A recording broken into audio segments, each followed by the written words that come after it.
Welcome to the most horsepowerful podcast on the internet, the Xbox Drive. Before we get this show on the road, please take a moment to like, subscribe, and ring that bell on YouTube, and leave a 5-star rating or review on your podcatcher of choice. If you want to continue the conversation after the show, make sure you join the Carpool Gaming Discord. For exclusive content and all the Carpool shows in one simple feed, head over to patreon.com/carpoolgaming. Finally, head over to carpoolgaming.com for all of your merch needs. Now, with all that out of the way, you better buckle up, Buttercup, because it's time for the Xbox Drive. Greater than X.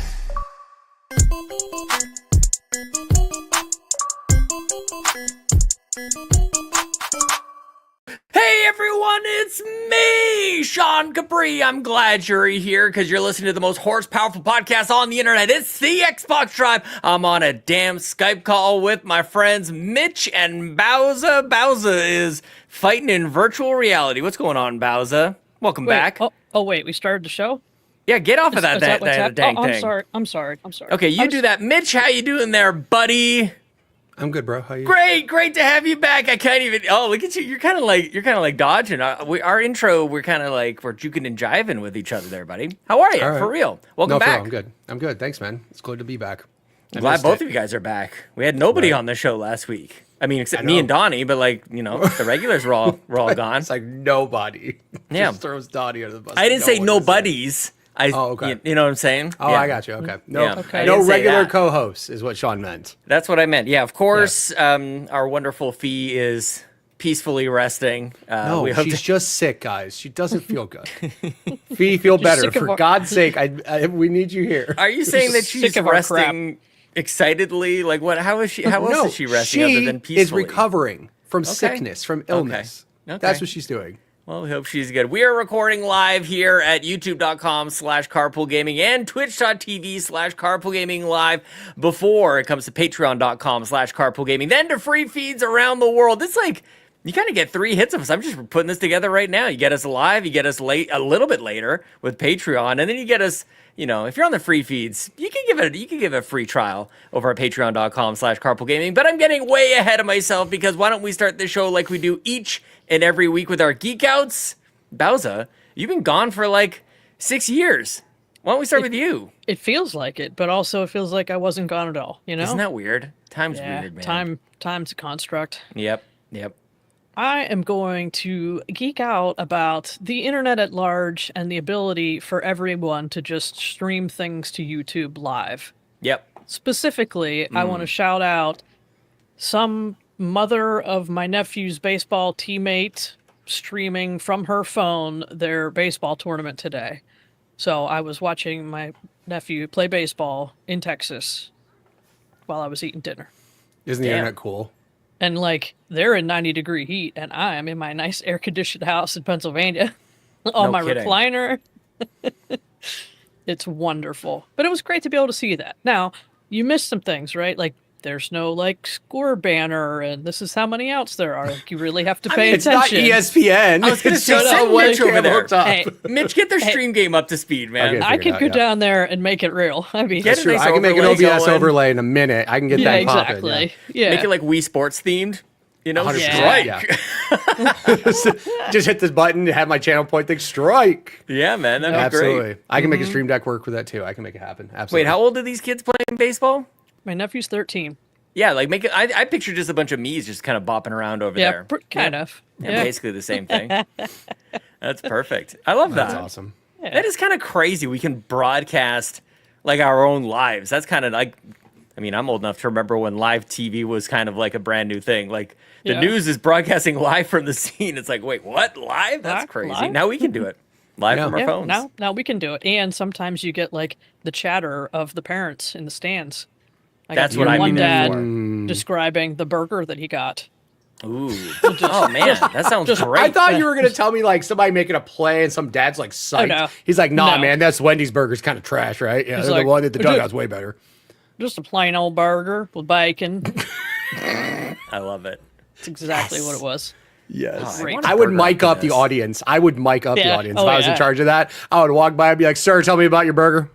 It's a basic burger. It's just some meat and cheese. And... Yesterday on the Nintendo Drive, Locklith was showing off like her new remote microphone thing, and I've been looking for something like that actually because I want to mic up my kids actually, like when we go run around or especially when we go skiing. I want to have them mic'd up because I've got a. I was gonna say like we bring the GoPro around there often, but like, what do I even need that GoPro around? We've had that thing forever. It's like a Hero Black 3 or something. This thing is very old, Mitch. I don't know if you've been keeping up with the GoPros, but that is not since I worked at Best Buy, bro. No, I have not. I mean that's probably the one you were selling, right? Oh, it might have been, actually. Yeah. You don't need that, but anyways, I want to make up my kids. You know, they say the dangest thing. I would love if your kids said things you didn't hear until you mic'd them up, and then you went back and listened to the footage. You're like, wait, what is my son saying about me? Oh, man. At my wedding, I was mic'd up, and I realized I forgot that I was mic'd up, and I definitely kind of shit-talked the DJ at a certain point. When I was just kind of like, quietly to Chelsea afterwards. Hold on, though. Was it like, were you mic'd up to where everybody could hear you talking? Okay. But the videographer would have heard. Okay. The video, in the editing process, would have caught all that in the raw audio. Maybe they were thinking the same thing. Maybe. That's probably not the worst thing they've heard, though, through a hot mic. I'm just saying. Oh, no kidding. That's terrifying, actually. You know what I mean? I want to be there. It wasn't the worst thing in the world. Like, I just kind of, it wasn't awful. But it was...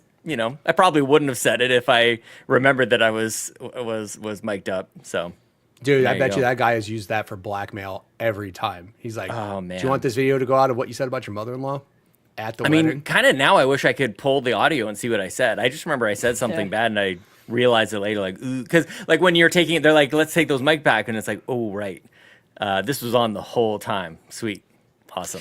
It was probably Canada mean though. He's probably just like, "This guy isn't very good." That's probably like the worst thing you said. It probably was. It's like the worst thing you said. It probably was. Like, your version of mean and my version of mean are far different. Far different. Yeah, I didn't say anything about his mother or anything like that. Correct. So yeah, we're fine. Yeah. Oh man. Well, Bowsah, it's nice to have you back, keeping us on track. Mitch, what are you geeking out about there, buddy?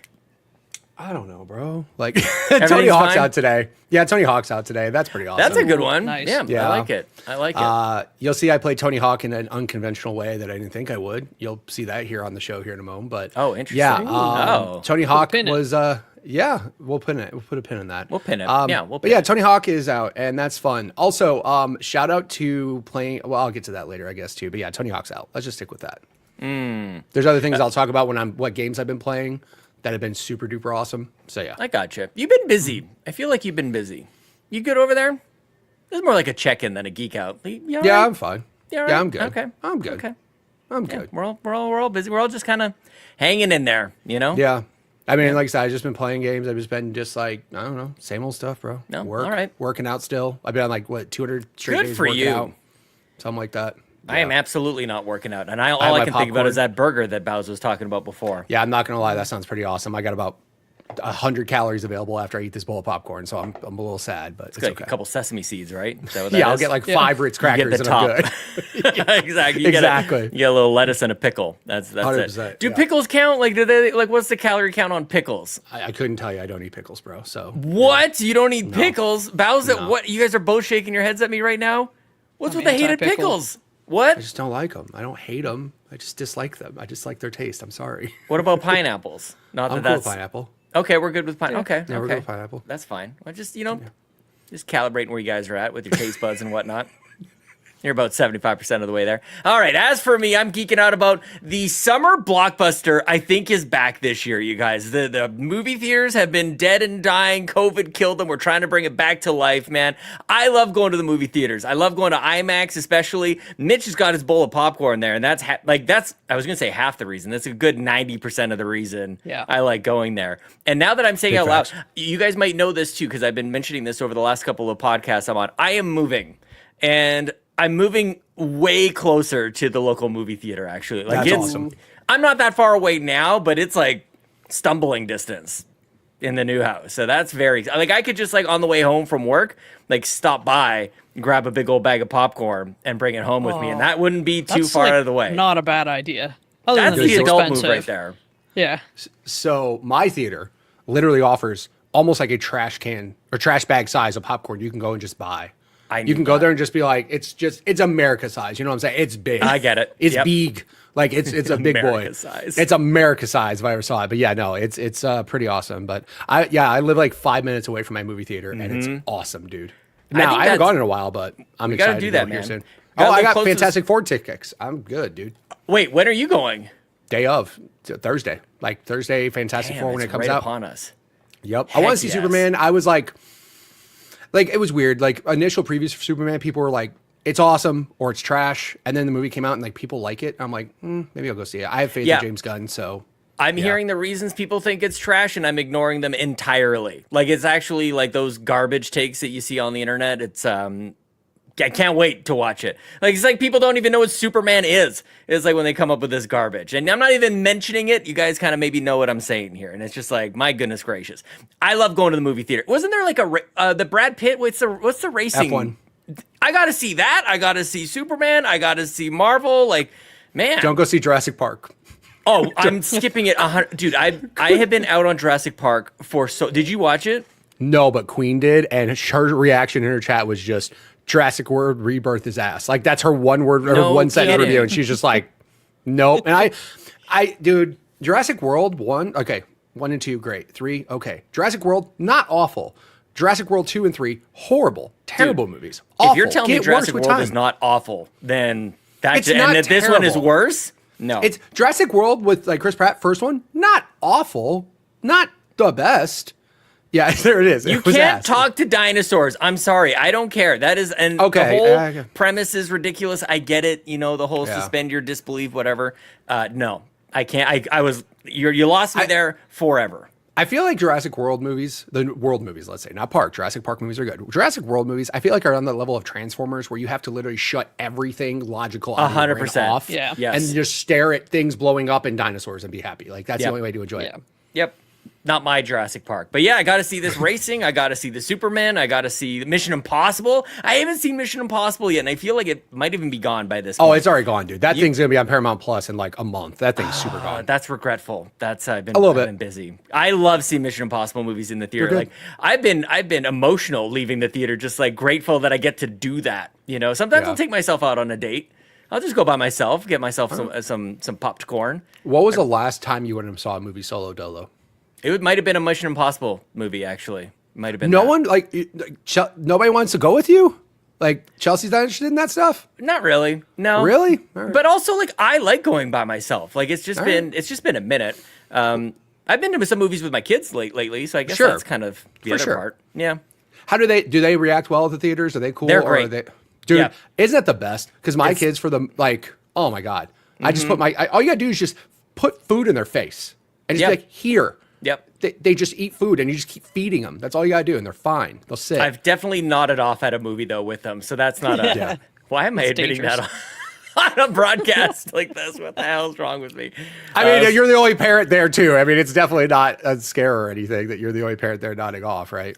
Oh, I'm sure. Yeah. You're not the only one, by the way. All the parents are kind of like, y'all get into an accord when you guys get in there, like, y'all, everybody, one of us might fall asleep. Can we just watch each other's kids and make sure we're cool? And Canada people are real nice. They'll do that stuff. You know what I mean? We're all good. Yeah. It's good stuff. Yeah, we've seen Paddington, the latest Paddington Bear movie. That's pretty nice stuff. Anyway, I love movies. The last time I saw a movie, and the one and only time I saw a movie by myself, I saw It Chapter 1. Because my kids were too young and that wasn't happening for anybody else in my house. I was like, no. But I wanted to see it. And I went there and I hated every moment of it because there was a bunch of kids there that were being loud. And I was definitely that old grumpy man. Like, shut the hell up, please. Thank you. I was that guy. Dude, people are ruining them. This is actually why the movie theaters are dying, because people they don't know how to behave in them, and it's ruining for the rest of us. And people are like, nuts to that. I don't want to sit in them. I don't want to pay all this money only to have it ruined by all these yahoos over here. Yeah. Yes, these yahoos. Sound is what ruined it for me. I'm too old. I cannot do like the huge dynamic range of sound, like go from whispering and then like explosion and then let's whisper again. Yeah, I can't do the whispering without is an subtitles. You're just sitting there and staring at your seat, just my like ears are shaking. still ringing and they're whispering. I'm like, I don't know what these people are talking about.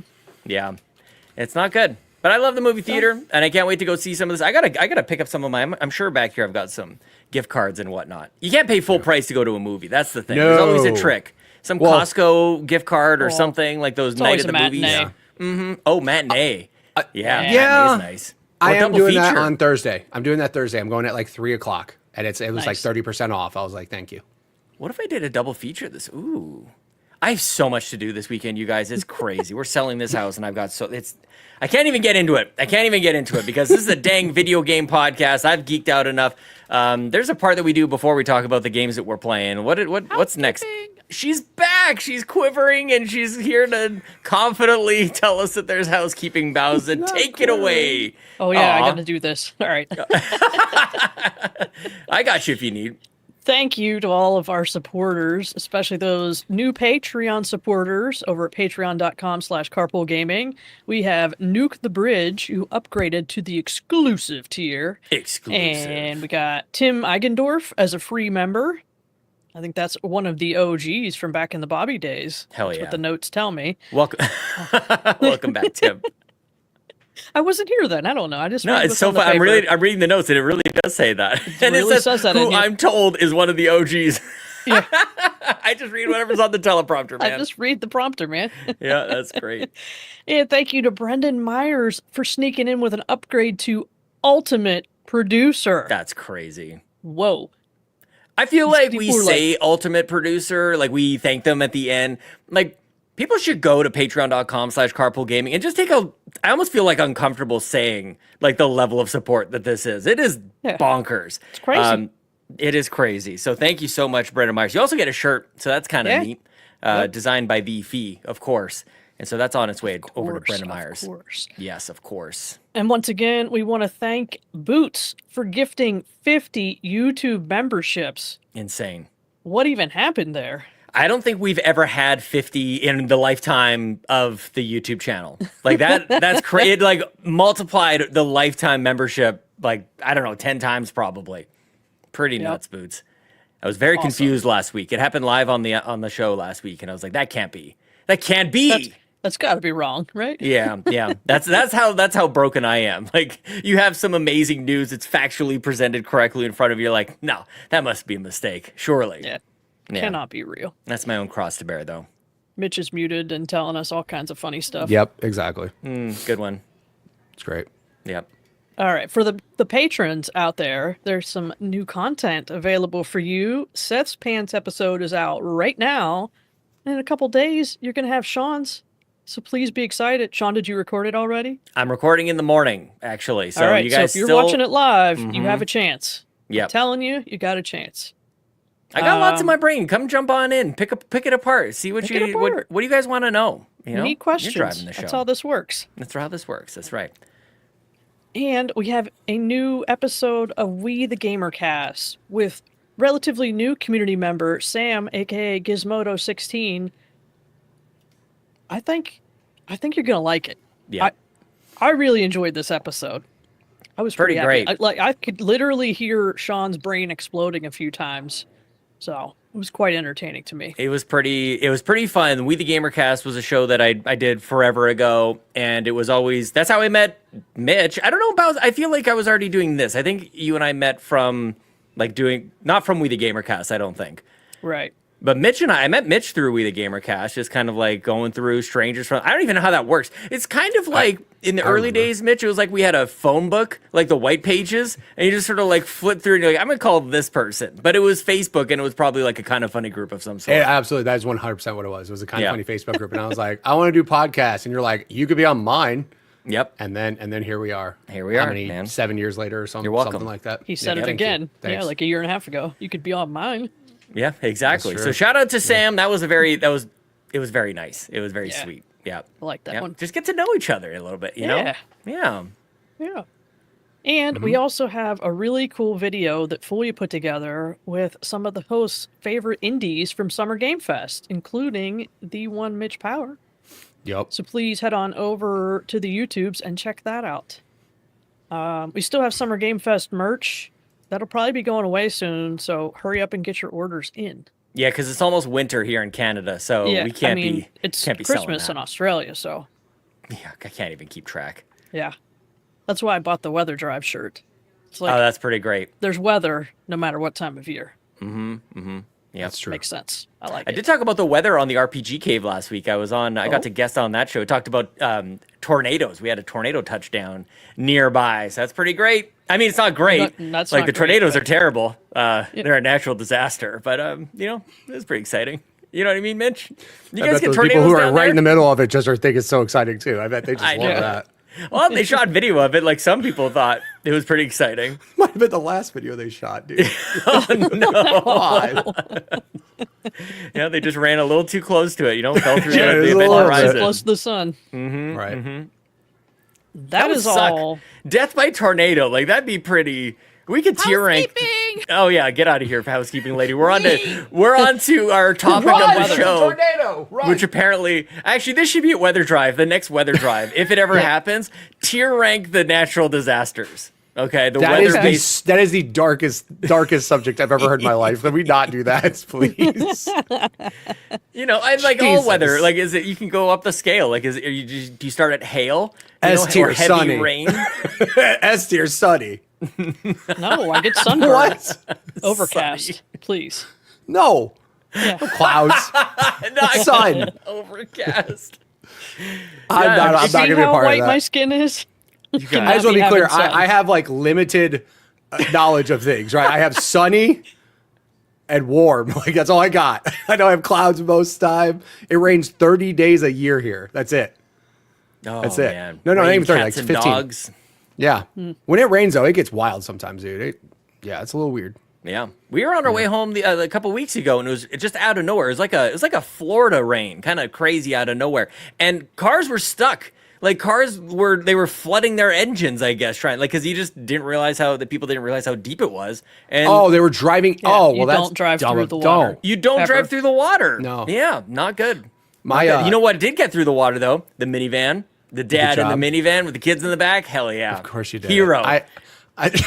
I was You a would- hero that day, Mitch. You were Yep. lucky to be a hero that day. In my No way. state, I knew what I was doing. oh my God. In my state, they actually had to pass a law called the dumb motorist law. That basically, if there's a wash and you drive through it, you're going to get fined. You're going to have to pay for the helicopter. Oh, pay yeah. For this, pay for this, pay for this. Like, and you get a giant ticket because it's like, dude, we have to rescue you because you're stupid. And you drew Yep. through that wash that you didn't need to. So, yeah. Yep, that's right. Look, you don't Starts see that every around day. here. 30 days a month where I live. Yeah, I think it's same like here. 15 days a year here. Wait, 15 that's like days. every day.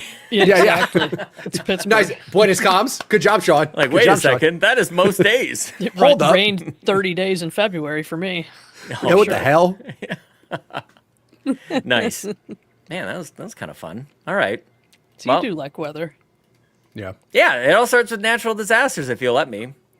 Obviously terrible. Like, you got your hurricanes, you got your tornadoes, you got your hailstorms, all sorts of stuff. Yeah. Snow, blizzards. Pretty crazy. I mean, yeah, snow. How could I forget? How could you not forget that, dude? How could I forget? Because that's normal to me. That's not a natural disaster. Yeah, that's that's just like not occurrence. that's just normal. a Wednesday. Yeah. His baseline is snow falling Is every blizzard. year. Yeah. All day. Yeah. Love it. Blizzard Entertainment. Jesus Christ. Yeah. See, we looped Good it back company. to Xbox. Yeah, that's There right. you go. Exactly. All right. What's next? What the hell? Where are we?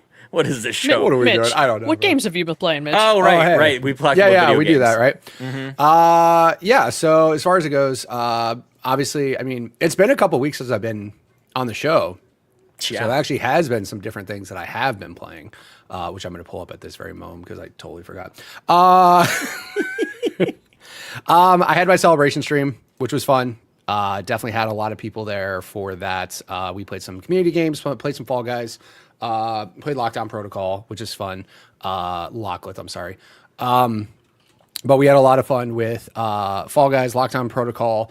Of course, I've been playing Apex Ranked, which is still fun. Although, I don't know what happened. Sometimes Apex, like, they do updates and they just break the whole game.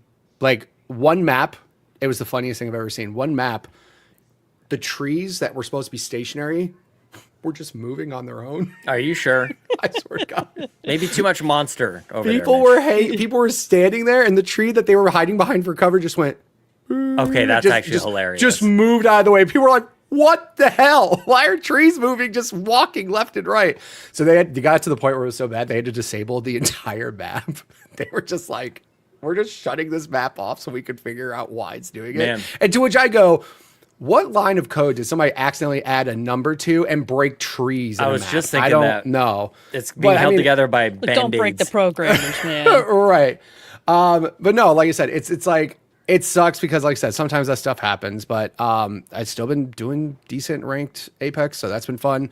The one thing that I've been playing lately that really sparked my interest again in playing it, someone anonymously, very generously during my birthday show and also on my birthday celebration gifted me Elden Ring on PC.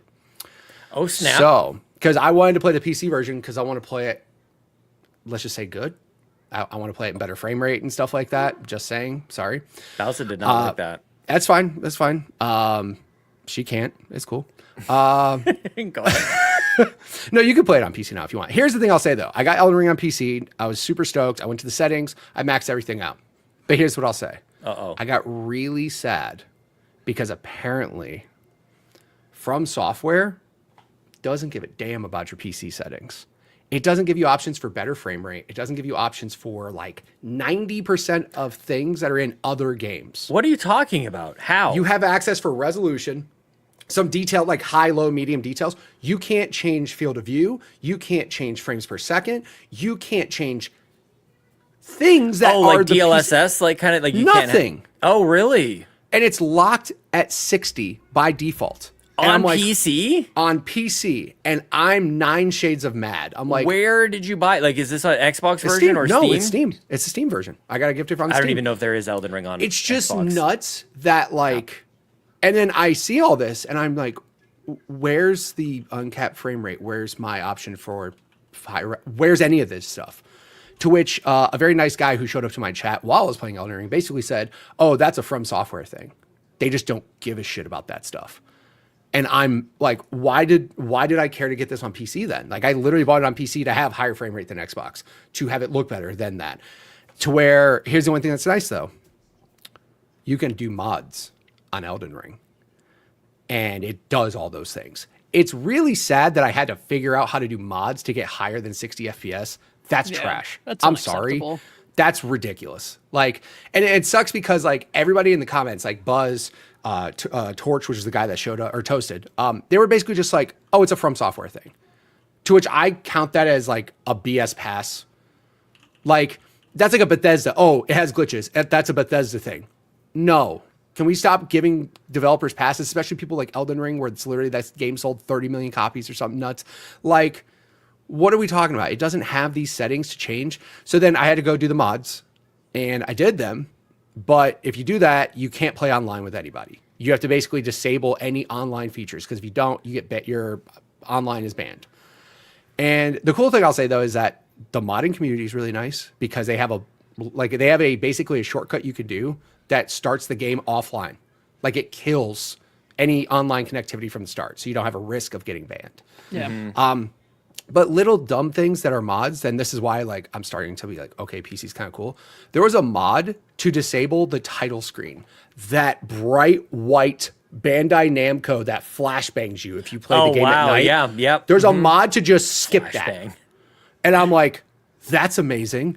And then there was mods for like widescreen, field of view, frames per second, all those things. I added those mods, and I was just like, oh. What widescreen are you, or what are you sitting at? What's your So I just ratio? I just use a normal like 16 by 9 aspect ratio. Right. Yeah. But like Buzz plays ultra wide. And like there's a mod 21. for that. I think. So there's like 16, which is what everybody has. Right, And there's 69. 21, which is a lot of like 34-inch monitors. And then what I used to have was a 32 by 9? 32 by 9, yeah. Yeah, which that's is what Buzz basically has. two normal monitors sitting side by side. Yeah. That's what Buzz has. So Yeah. no, but like it sucks that a developer by default, especially on PC where there's many options and things to do, they just don't let you. That's Like, weird. it is very strange. However, like I said, after I got to the point where I got all those mods done, I was like, this game is crazy good. And I didn't even care that. Another thing too, From Software, cross save, please. I had to restart Elden Ring. Not that I was, here's the thing though. The cool thing I was happy about is now that I had a knowledge of like things to do in Elden Ring, replaying it was not very hard. Like I was like, kind of like, oh, I know the timing and things of different enemies and stuff. The first character, the first like main boss that you get to, I had a death counter again. I looked at my VOD last year. I died like 90 times up until that boss. This time I only died like 30 times up until the boss, so I was already playing better. But no, like Elden Ring on PC, once you do all that extra stuff, is actually pretty awesome. And like that game's been out for so long now. That's just the way that game is going to be. Like there's no, I don't imagine there's any sort of plan for any of these to be updated or anything. Even Elden Ring, like Night Rain or whatever, that other one, I don't think that has it. And that just came out. That's what I'm saying. Like it's so strange. Because it's built off of Elden Ring. Like, it's built off the same doesn't engine. have cross-platform play or anything. It's just so weird. And it sucks because like From Software makes great games, but you don't want to just give them a pass. It's like, oh, it's okay. Like, not really, when everybody else does it. And like, how are you not doing it? It's just strange. But damn. Like I said, I am happy to do that. The one thing I will say that's also nice that recently came out, I got the Xbox update that allows me to see all the Xbox games. Oh, on the app, on that PC the app. Yeah. Yeah, all the Steam So, I'm going to share that real fast just to kind of show you what it looks like. So essentially, here's now the Xbox app. So it has a mix of the games that are in here. Now, here's the only thing. It only shows games that are installed on your PC. You are not able to search through the storefront or anything like that. So if you want to like see what Steam games you have in your library that aren't installed, you still have to open up Steam. Right, or GOG or anything else. Or GOG or whatever it is, right. But I mean, it tells you like on here, like Fortnite tells you it's installed in the Epic Game Store. You can just play it. You can click this. It'll take you to a link straight to the store itself. But this is kind of the start of that UI that they're going to have where this is kind of what your Xbox or that ROG Ally is going to open up to, right? It's not going to open up to Windows. It's going to open up to essentially this Xbox app that has all this stuff installed. What do you think of this? It's so weird seeing Half-Life on an Xbox app. I'll start with that. Yeah. A couple different things. This is also in alpha. Like I literally am in the PC alpha. okay. So I mean, there's a lot of work to still do. A lot of low res images on some of this stuff. Yeah, I mean, like some of these are like just super like low res compared to like, you know, the actual Xbox stuff here. It's cool that it populates it all. When I click it, it just opens up Steam and like, you know, kind of like side load Steam and just opens it up and stuff, but it works well. Like I don't have any problems with it. It's would you use it like this? Like, would you use it like they want you to? Like, or like, what's your habit? I'm kind of curious on your behavior a little bit. Like, would you still go to this as your hub, or would you still find yourself going to Steam, even though they are showing up here? I wouldn't mind going here if I already had everything. Like, I mean, the part that sucks is I can't search my library of what I don't have installed. That's the part that sucks. And there's no button here to click to go to the Steam store because obviously they want to stick you on the Xbox store. They don't want you going to other storefronts. So I still like the fact that it's all here. And I mean, in it, everything I try to launch works, but like some things like Titanfall 2 has no art. Oh, come on now. Right.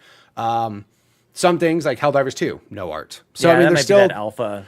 Yeah, so like I said, it's still in alpha. You can also filter by, you know, there's like tons of things you can filter here by. But overall, I was like, this is cool. And also the Xbox store obviously is like built in. All your Game Pass stuff is here too. So that's nice because if you go to Steam, like you're going to have to open this app up anyways to go to your Game Pass stuff. So the fact that all of your games are here, I think that's cool. Like I don't have a problem with that. So you got a lot of games installed. Those are all installed? You got a lot of games installed. Look at you. Yeah. Yeah, well, like I said, I'm trying to play more. I picked up Hades on Steam sale because that's the other thing too. Playing things on my Legion Go. I played Elden Ring on it, and it actually ran, and I was like, okay, this is cool. Like playing Elden Ring and stuff. So like, I picked up Hades on Steam sale. I picked up Titanfall 2 just so I can play those like on the Legion Go. So super excited for that. But yeah, overall, I'm not upset with the Steam integration. It's only going to get better. But like I said, the only downside is like, what do I have that's available to download or available to buy? I still have to open up Steam for that, which I hope that at least there will be some, I don't want to say there will be a link to do it. Like, I don't know how they're going to treat it on the ROG Ally, right? Because I mean, are they going to have a link or something to open Steam natively? Or you have to be able to install stuff. Yeah, I guess. Like, I mean, that's the thing is like, they'd have to do something like that. So, but overall, like, I don't mind it. It's only getting better with time. I haven't done any of the quests to like do feedback or stuff like that. I just essentially got it, just been kind of messing with it, and it's worked. So yeah, I don't have a problem with that. As far as the last game that I played, and this was kind of the thing I wanted to put a pin in, I played Tony Hawk. Oh yeah. Was that just today it came out? It literally came out today. Now it was available for, you special people that bought the super duper ultra Oh, yeah. deluxe Day edition. It was minus available- 5. Yeah, it was available Yeah, Monday or Bowsah's favorite. Tuesday. But what I ended up doing is I ended up playing it on my Quest 2 on the Game Pass app. Yeah, you did. So I actually pulled up Tony Hawk literally on my Quest, and I was playing it on Game Pass streaming in virtual reality. I don't know if I like this. Did you like this? We're watching video for audio So- listeners. We're able to Yeah. look at some footage here, and I will say, like, one thing that might be off-putting: captured video from a VR headset can be nauseating. Correct. So 'Cause there's your head's it captures moving, one right? eye. Like, right. Yeah. But if you're in there, it's not doing that. It's right? smooth. It looks Because your head normal. is the one moving. So Right. So right now, like I said, so this, as far as the way that it works, though, is great. You can reposition the screen size wherever you want. So I mean, you can have multiple things happening at once if you want it to. This theater that they have, let me see if I can find it. Like this theater that you're in, you can darken the theater to where you see only the game itself. That would be so you good. don't see all the rest of the stuff around you. But yeah, like let me see. Here we go. So I do this where I lower the room brightness around me, and now it's like in a dark room. You can also position the screen above you, to the side, left and right, whatever you want to do. So it's like I said, Bowser's right though when it comes to the moving stuff. When I'm sitting there playing it, I don't feel that like weirdness. It's just attached to my head, so I can see it a lot clearer and stuff. But the game streamed instantly. Like I loaded it up, it played just fine. I captured that footage directly from the Oculus too. Like I recorded it on the Oculus and then sent it to my phone. So, but as far as Tony Hawk goes, it's fun. I only played it for literally 5 minutes to record that footage, but I played the demo for it. And like I said, the other thing that was weird too, Buzz had mentioned he tried the PC version of the game and he was saying that it wasn't running well. I played the Game Pass version of that and it was fine. I think Buzz was having some issues with his controller or something. I don't know. Yeah, get those drivers updated, you know? Yeah, exactly. But Tony Hawk 3 and 4, I'm excited to play more of it. But yeah, that'll be fun. I'll jump in on the Tony Hawk. I'd love to still chat about the VR stuff as well. I played just before the show started tonight. Did a little bit of tutorial, and I have been playing 1 and 2. You guys might remember over the last couple of weeks, I've been playing 1 and 2. And I will say, like, even those ones, it ran really smooth. 3 and 4, I would say, like, it really jumped out to me how smooth it looked and just that much better looking. I don't know, Mitch, if you agree. Like, I felt like it was already looking pretty good, but this is still, like, that it's a slight edge better. And, like, that Foundry level you were showing is pretty great. And Canada is like the second, like whatever level or space you can get in Tony Hawk 3. You're up there in the mountains and it's gorgeous and it's just fresh and crisp air. It's very, you don't breathe the air. It's a video game, but you know, you can pretend. Yeah, I will say I only got a chance to play it on that.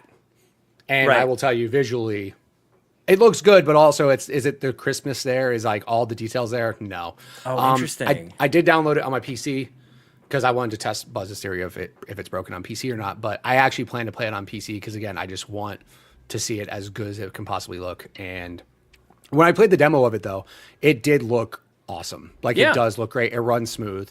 The level redesigns, like all the added details that they did to it, all the visual effects, little particle things, especially the Foundry with all the like molten stuff popping everywhere and stuff, like little sparks everywhere. It looks really cool.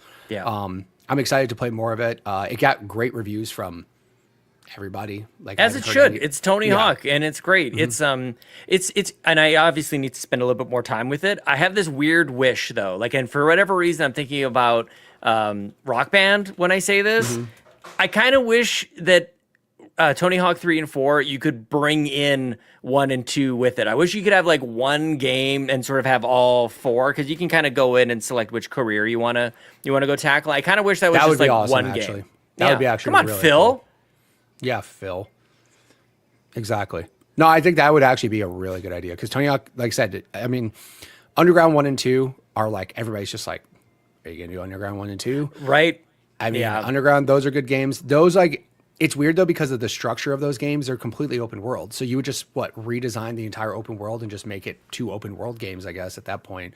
Yeah. The other thought that somebody said is, would you be interested in just a brand new Tony Hawk game that has nothing to do with it? And I'm also on the boat of that, like, yeah.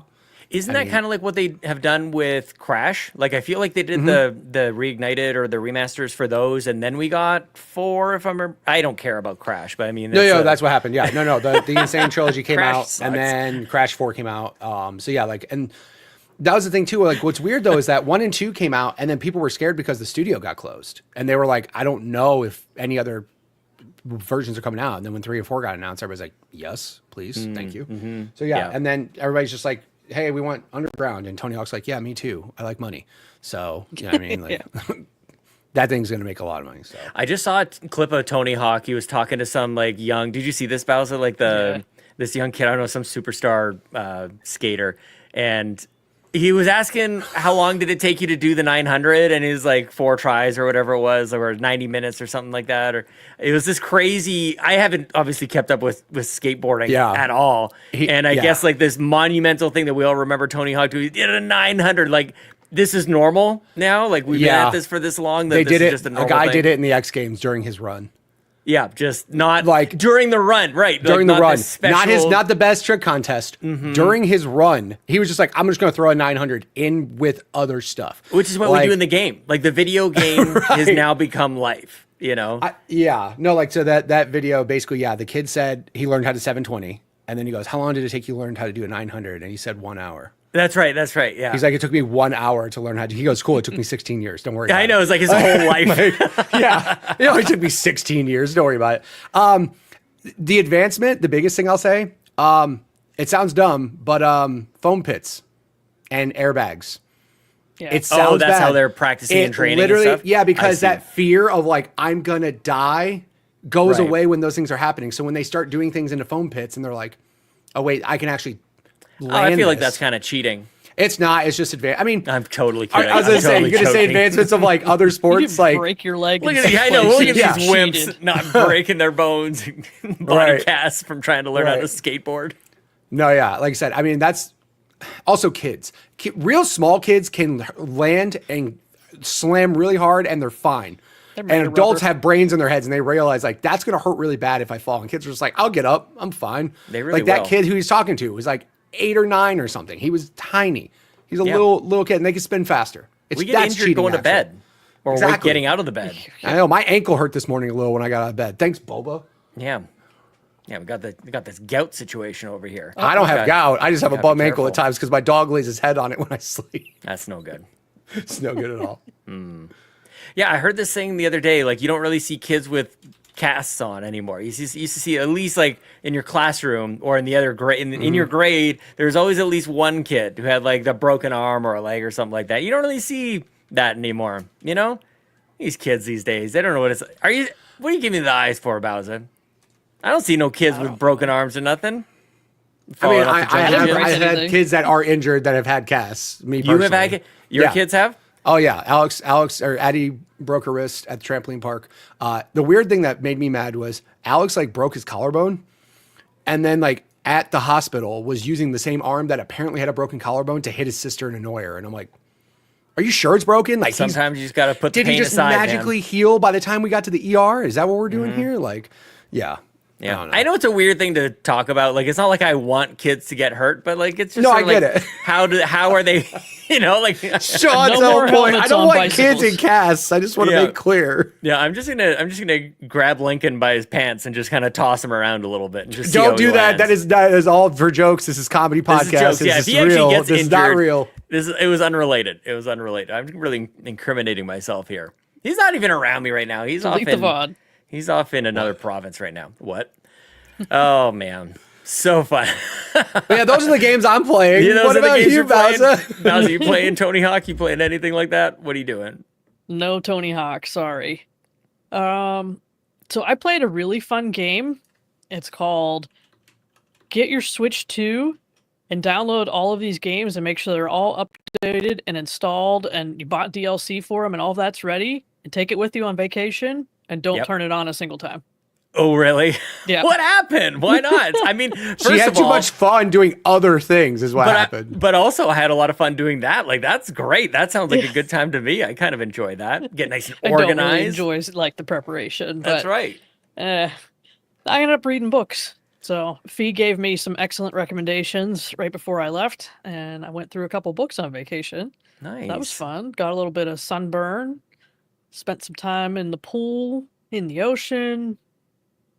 It was hot and humid the entire time. Like, it did not get cool in the evenings. That's what I need. Like, I need that time to come down. I can relate to the hot in the evening part. I did my walk the other day and it was 93 degrees at 4 a.m. Yeah, no. That's gross. No, we don't need that. It really was. Yeah, it was awful. Yeah. Let's see. Come on up here, you guys. I'm telling you, you guys complain about a lot of stuff down there. Just get on up here. Just get on up here. I'd love to. Let's go to the doctor for fun. Just to say hey. Yeah. Yeah. Yeah, why not? Okay. Not for fun. Yeah, for fun. That's why nobody can get an appointment. You guys are just going for fun. That's probably true. There's something to that. Yeah. That's awful. Yeah, probably going for some minor stuff for sure. Yep. But I did play some games. Let's see.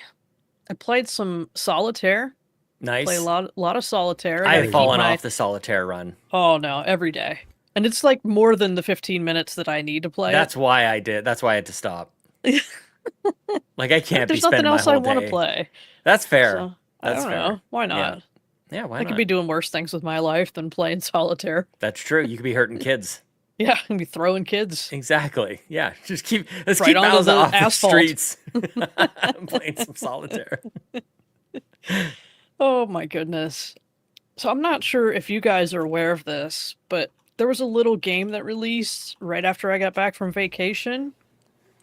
And it's called Death Stranding 2, on the beach. That's right. Yes. Did you finish it? And your girl's got like 63 hours in it since it came out. 63? What I are you cannot doing in stop. there? Really? So I made it through the whole story because I can't wait around. I don't want to get spoiled. People are already posting things on the internet that I don't think they should be posting. I think Oh, it's really? rude, I haven't seen anything. you know? I'm totally And it's removed. not necessarily like story things, but things that were like really cool when you saw them. Like if you Right. found this thing, then it's really cool that, you have this Yeah. moment. But if you see it already on the internet, then it's no fun. So Yeah, like when Rick I've been- Grimes shows up, and you're like, oh Yeah. man, look at you. Yeah. It's Rick from So- Walking Dead. That's neat. So as far as the story goes, it's a Kojima game, right? Like, if you play Death Stranding 1 and you were accepting of this whole theory of the beach and how it works, and the bridge babies and all of this stuff, right? Like, you could just accept that for what he says it is, then this is a really good game. You just have to, like, realize that he's probably on some drugs that we haven't heard of yet. Mm. So it's a little bit out there, but I like the way things came together in the end. Yes, Mitch. Do you remember how we were talking about shutting off your brain and just having fun? That's the game right there. Yeah. Yeah. Yeah. Yeah. I felt the same when I played Metal Gear 5. Like, I don't know what the hell was going on, but that gameplay loop was one of the best I've ever played. So I just kept playing it. I just Golly, I hate hearing that, man. That makes me want to go back and play, because the beginning of Metal Gear Solid 5 is excellent. Not to distract us too much, but I think that intro is great. And then they toss you in the desert. I'm like, I want to go back to that part, but everybody really likes Phantom Pain. Damn, man. No, it's just a gameplay loop. It's like you can continue to do the missions, or you can go back and you can build your base and you can do this and you can, like, but the story is just, again, I feel like I can watch a 7-hour video on YouTube of a recap, and I would have to watch another one to get the recap of that one. I don't know, dude. Like, I don't get it. That's Kojima right there. Yeah. That reminds me, Bowsah, I was wondering, I haven't played the first one really, like I maybe scratched the surface. Do I need to play the first one to jump? I imagine I do, but I'm kind of hoping that maybe there's a way to not have to and just jump to this. I would say watch a video Oh, that gives really? you the cutscenes. Okay. Then you'll kind of know what's going on. Yeah. And are you And still you'll be just set like, up. are you still just walking carefully in this game? Is that the deal? So what I will say, I got Mitch with that one. I think the delivery Not aggressively, parts, but very carefully. Just carefully walking. carefully, Yeah. carefully. You want to break stuff. Don't be damaging your cargo. Yeah. I will say traversal in 2 is easier. Okay. In the first game, there are areas where you can just not take a vehicle. not the motorcycle, not the truck, nothing. Like you cannot. This is not possible. It's much faster to just walk. Yep. This game, once I got the trike, I used the trike everywhere I went, and once I got the truck, I've used the truck everywhere I've gone. So less walking sim, more FedEx driver sim. Okay. Okay. All right. Nice. Yeah. And maybe I've been like training up towards this with some of these other like Power Wash Simulator games and like things that are a little more slow and steady kind of thing. I was just thinking of this today because I fired up Power Wash Sim, ironically, to get my daily console game in. Of course. Yeah. So I was right around and I was like, this really does make sense that I really like Death Stranding, that gameplay loop. They are very much the same, like a long, tedious process, but at the end, you've completed some sort of job. In Death Stranding, it's loading up all this cargo and get this important item to this shelter over here, but you want to like whatever shelters are along the way, you want to take their cargo as well because you want to level up these shelters and get your connection higher.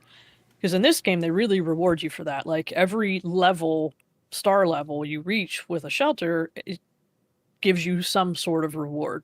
Yeah. There is kind of like a skill tree, I guess you would call it, where you can give Sam some upgrades. So as you level up these connections, you get more points that you can spend there. You unlock some new skills.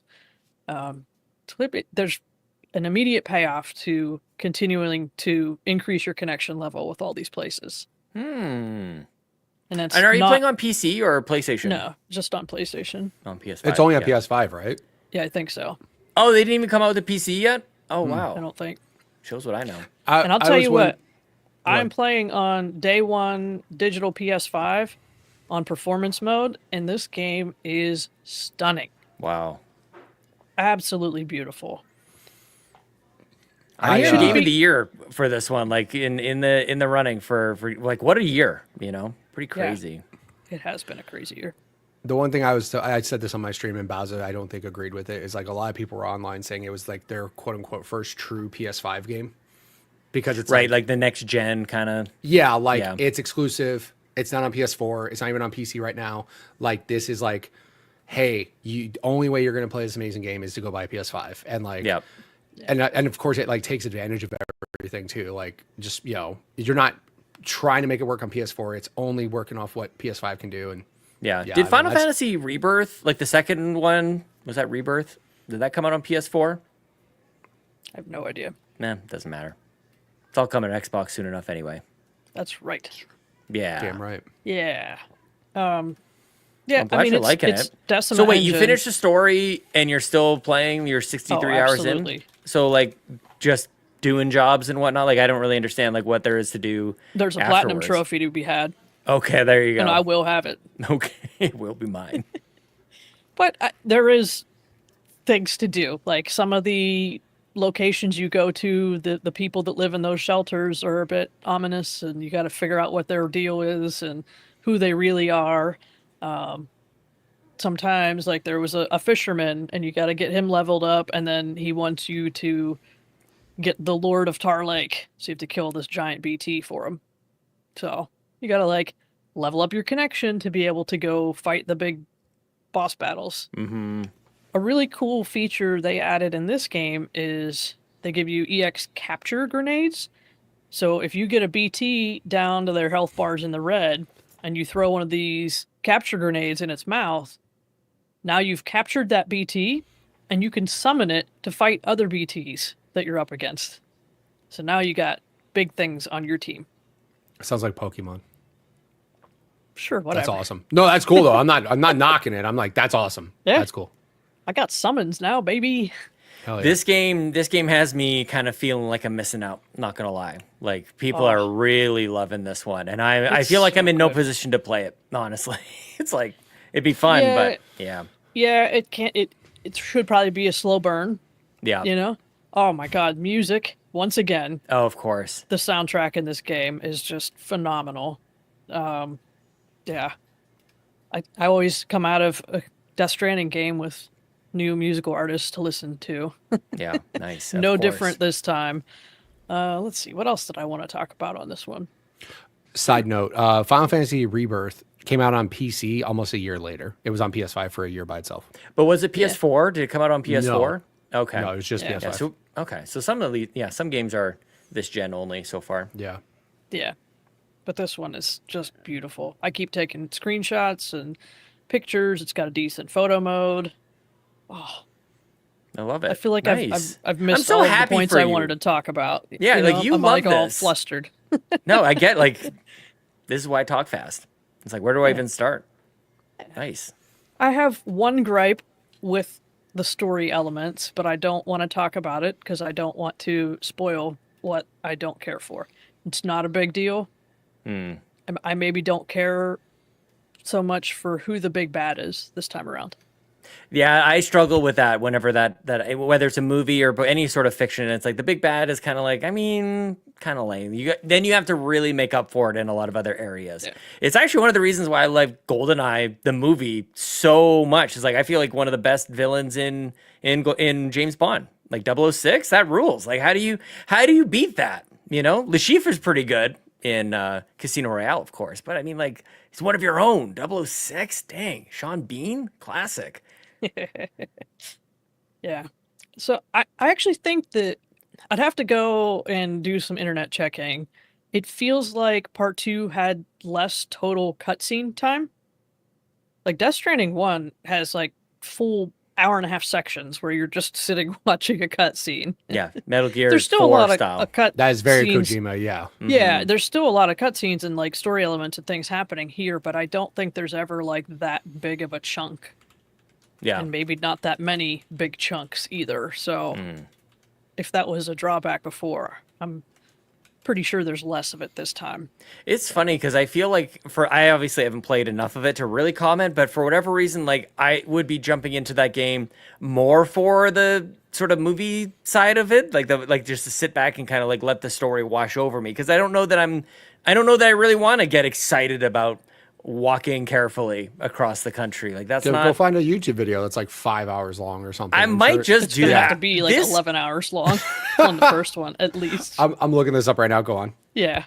Well, I was gonna say, like, that could be kind of an interesting thing for people to do. I like as almost like a book club kind of thing. Let's not play the game at all. There's a book. Oh, really? There's a Death Stranding book. Yeah.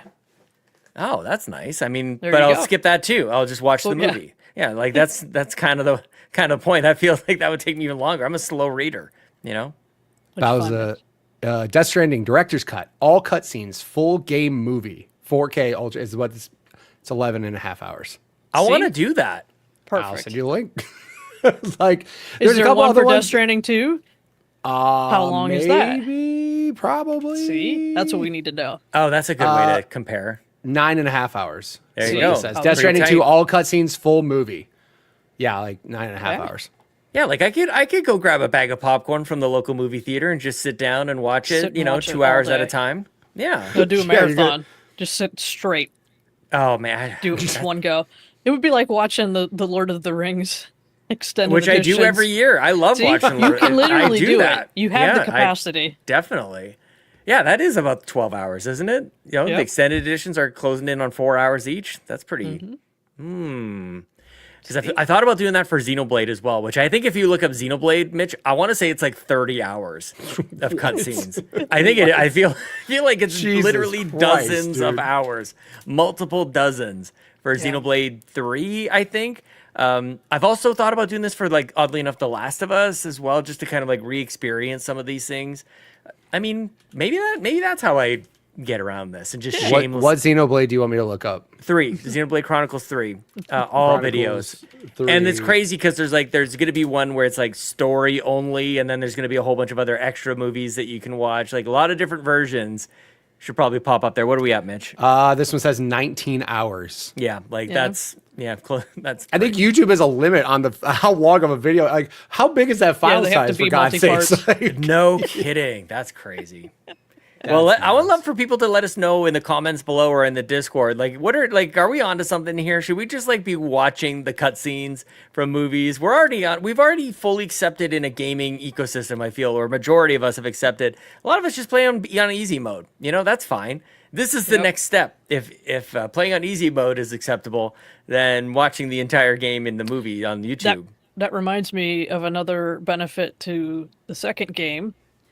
Is in the first game, one of the trophies was you had to do so many deliveries and get Legend of Legends rating, but you had to do them on like hard difficulty. It wasn't too bad if you went and did all of your homework. So you built the entire road system out and you built out a good zipline system for where you couldn't put roads. You could get it done, right? It wasn't impossible. And you could like do all of that building on easy and then switch it to hard just to do the deliveries. Mm-hmm.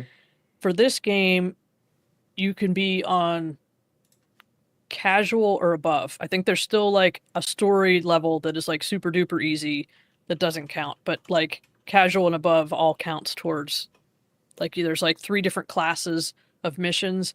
And you have to do 10 of each and get the top rating. So that's nice. I'm playing on normal. Yeah, Just, nice. I love it. Having fun. I'm finding my friends in the game. I'm finding signs from Bad Bit and Kyle and Solo. People all over the place. I'm still waiting for Jan to give me some likes in the game. Come on, Jan. What is he doing over Jan. there? What are you doing? Call him out. I love it. He's just casually listening, just kind of hanging out. He's like, wait a second. Jan, where's my shots likes? over here. Come on. Dang, man. Yeah, Jan. Dude, we But expect it's more neat. from Like, you. I was just going from one shelter trying to find this lost cargo to retrieve it for the guy. And I'm walking along and I scan and I see little footprints and I walk over to the footprints and it says, this path was laid by Mr. K-Step. That's cool. I'm like smashing the touchpad to give him likes. Oh, nice. Smash that It's like just button. fun. Yeah, smashing that like button, literally. Yeah, Because you I have love like that. a time period where you can like a thing. And then after that, you can't do it for a while. So, So it's like a social game, but not multiplayer. It's a stranding game. Isn't that Yeah, you're making the connections. genre? A strand game. That's, Yep. I mean, come on. Like, what are we doing here? Right. Hey, I made strand contracts with them. They can't get away from me now. What was that thing Seth told me about on the Nintendo Drive last night? The social, I can't remember what the heck he was talking about. Like the repo games. There's a genre for. Oh yeah, Among I Us. forget what he called it. I'm sure he'll jump in here. I'm like, I don't understand It's at like all. junk or something. Like, Yeah, it was yeah. not a good friend slop. Friend There slop. Thank you. there you go. Seth, thank you. Yeah. Yeah. I How was can gonna I say forget? that friend slop is fun. I'm just saying. Yeah, like, I love me some I have a friend lot of slop. fun with that stuff. I'm buying It's all great. of them. I'm not gonna lie. Like I haven't had dinner yet, and I hear a word like friend slop, and that kind of makes me hungry for some reason. Just want a little taste of that friend slop over here. Okay. All right. Anything else, Bowsah?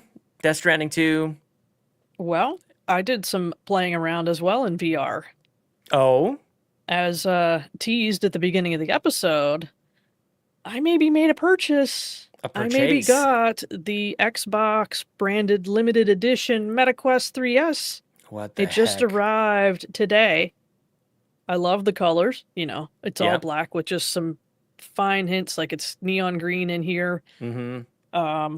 Even the controllers, same thing. They're black, but like the joystick got the. I neon swear to God, that is the green. coolest color like controller I've seen. I'm actually so jealous of the controller she has. I'm like, oh, it's It reminds me look of at the, that. This guy. Project Scorpio, actually. Remember Project that 1X? Yeah, that's nice. Look at that. Very, Yeah. very minimalist. Just Yeah. mostly black with a little hint of green. Yeah, little neon green. Seth Yep. points out. Yes, of course.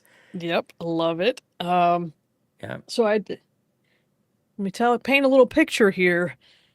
I have the PSVR 2, right? Yep. And I haven't been playing anything on my PS5 for a while prior to Death Stranding coming out. But figured I got this new PC now, and I got the little connector box to connect it up, which is obnoxious that you need a separate device to be able to connect it to your PC. All right, this PC should be able to run it. I'm going to connect everything, and I'm going to play some Beat Saber. No. Mm. The controllers won't stay connected with Bluetooth. Like, I can't even play the game. I'm standing right beside my PC, and the controllers won't stay connected. Mitch is nodding like you knew you were expecting this. Is this a thing, Mitch? Every time I've tried to use Bluetooth on the Xbox controller on the PC, on like a desktop PC, don't ask me why. It's always sucked. Like I've never had good Bluetooth anything when it comes to a desktop. Laptops, like my work laptop has Bluetooth. I use a Bluetooth mouse. It works perfect. I never had problems. I don't know. But when she said her controllers wouldn't work, I'm like, that's why I always hardwire my controllers because they literally will just drop randomly. And I'm just like, okay, don't know why. But when she said she was having problems with the controllers, I was like, not surprised. Because personally, not just this computer, but literally every desktop I've owned that had Bluetooth in it never was great. Yep. And I was bummed to find out that they don't directly connect to like the headset. That's the part I was like, they don't control the headset, they control to the PC. And that sucks because now you have 2 points of weaknesses where wireless can break and now your game's not playable. Like, well, and it's a lot of wireless happening in the same room, like maybe just a lot of interference. Possibly. And that's what I thought too, because usually the Bluetooth and the Wi-Fi card are the same. Like that card on your computer is usually the same card. So I mean, could be it too. But I mean, you could use that same excuse for a laptop, but I never had problems with a laptop. That's ridiculous, man. Like this is not a cheap investment to make it all work. Yeah, because I had decided that once I finished the Horizon Call of the Mountain, and once I got the Platinum for Beat Saber, that I was going to just only use that headset with my PC. Like I want to quit buying VR games on PS5 because every time you switch the controllers and pair them with Bluetooth, if you want to go back to the PS5, you have to like repair them with the PS5 and back. I was like, I'm not doing this. I'm miserable hearing about this. Oh, I get so mad about it. So I was mad the other day and I sent Mitch a message. I was like, hey, this is stupid. I was like, if I can't get this to work tomorrow, you're going to have to talk me out of buying that new VR headset, the Xbox Spoiler One. alert, I didn't. He did not talk me out of it. No. I didn't actually even tell you not. I just said, okay, and like, sure. Yeah, it wasn't the next day. It was the same day, and I ordered the thing in. But yeah, like, I figured out it's actually a pretty good deal. So the MetaQuest 3S is $299. The Xbox version is $399.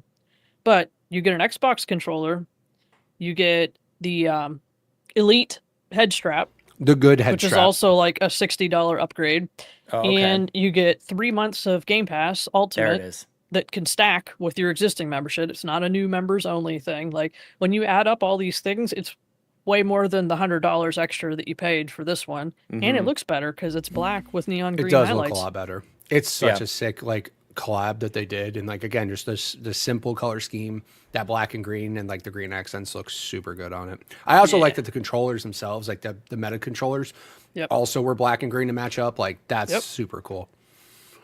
And I was just telling her everything about like, you can literally do this thing without a PC. You can just play it. Yeah, it works I mean, I have the itself. Quest 2. It quit working, but I had it, and I used it quite a bit because you can play. What do you mean you don't need a PC? The MetaQuest headsets, you can play VR games natively on these. Like it's got a processing unit, like in it, it plays games in it. Like this is how out of touch I am with this stuff. Yeah, what like kind of that game? I can go out in the woods and play Beat Saber. Not in the woods. I absolutely can. Yeah, I'll do it tomorrow. They've done so much, and that's why. There you go. She's gonna upload a YouTube video to Carpool. That's the next Carpool short. Is her playing Beat Saber in the woods. That's the whole thing. Like, you can use it natively. You can plug it into your basically natively. It's almost think of like a pro upgrade when you plug it into a computer. It has graphics and they look good. Then you plug in your computer and you can play super duper good stuff because the screen itself is still awesome. It just has all the processing power. It turns into the computer, and then you can even play it on your computer wirelessly. So you don't need all these cords. And I'm just like, why would anybody else buy any other headset where you have to have a cord or any of that stuff? That was always a deal breaker for me. I was really close. I actually had bought a PSVR, the original one, and I took it back like the next day. I had like instant regret. I started like looking at videos on how to set it up. I'm like, I don't think so. Like it's got to be wireless, which is a high bar for like how much data is being transmitted and all these things and what you like the visual fidelity and stuff. You want it to be all great. And so I guess all self-contained, but I guess it's there. What kind of games? Like, is it Steam? Like, I don't understand. Like, what are you playing over can play your games that you've bought through the Meta Store. I didn't even know there was a Meta Store. They have their own storefront. They have their own storefront. Okay. So if you want to play things natively on the headset, it's in the Meta Store. Most of the popular VR games are. It's a very popular platform for VR, so everybody supports it. Some of them are only on the Meta Store. That's the other thing too. Some of them aren't even on PC. Is Beat Saber going to be exclusive, or is something changing with Beat Saber? They did something on PlayStation, and I don't know what. I just saw support. They stopped supporting the PlayStation version. That's what I heard. Because they own Beat Saber now. Right. Just either way. So today got the headset, got everything set up, played Beat Saber natively. Hey, this is great. Connected it to my PC wirelessly. So good. Load up. Because once you do that, now you can say, okay, I want to view my PC desktop. Mm-hmm. And I open the Steam app, and I pick Beat Saber from Steam. And now I'm playing the Steam version of Beat Saber running on my PC wirelessly on this headset. It's No so issues. good. So it's simple. So good. Like, the PS5 or the PlayStation 2 one, I plugged the damn thing in and the shit still doesn't work. Like, this one, I didn't plug it in a single time. I didn't plug it into anything. I will say a couple different things. One, it is very specific on, like, you need a high-end router to make that work, by the way. They are so specific. They're like, you need Wi-Fi 6E, you need like the highest end stuff to work wirelessly. Because you're, like you just said though, Sean, it's a lot of wireless data. The only thing I'll say that sucks about doing it wirelessly, because I've done it both ways, battery. Your battery is just, it's what I've done. Well, what I've done in the past, and even with running native games, like you're going to drain the battery on this headset too, is I have power banks. Yeah, stick it in your back pocket. Just stick it in your back pocket, run the cord up to the headset, and then you can go for hours. Oh, look at you. Yeah, like I've seen that. I have one that actually attaches to the strap of my you can buy ones headset. like, because it'll Smaller also ones that work like that. They'll put ones on the back, so it kind of counterbalances the weight. Though this is not very heavy. It's not that bad. It's super light. All the VR stuff is wild to me, and like there's Steam Link where you can play your Steam games with a controller. So you literally can do like Game Pass Ultimate, but you can play your Steam stuff. There's like native apps that are built into Meta that are so good. Like they do such a good job with it. And we can get to the actual point of the whole thing is Xbox is doing this partnership because there's an Xbox app, and now you can play all your Xbox stuff. You can play your Game Pass cloud games. You can play the cloud games, play the game you own on the cloud stuff that they support, and you can remote play from your console. Yeah. And like I said, what I showed you guys is like a sneak, like there's still more options you can do. You can make the screen smaller. You can do like, there's so many ways to customize how it looks. I still feel weird personally playing in VR, knowing there's other people in the house. Like there's something about that, especially when you have kids. I think it's the kids part. Cause you're just like, I'm out of this house. Yeah. I'm in this completely different thing. And I remember I played, the best game I ever played in VR was Super Hot. And it's the best in VR. And there was definitely some moments where I'm swinging these and I can hear someone coming around the corner. I'm like, I hope you're not going to get in my way. And I just crack you in the head because I truly can't see where you are. Yep, more cats, more hurt kids. Exactly. I sat on my cat one time. Shouldn't have been standing there. I used to have a couple friends. We would play walkabout mini golf every Friday.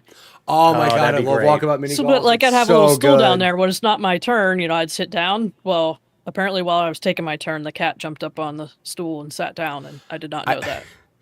Sean, I think if I showed you the pass-through that they have on the Quest 3s, you might not ever take that damn thing off, dude. It is Minority Reports.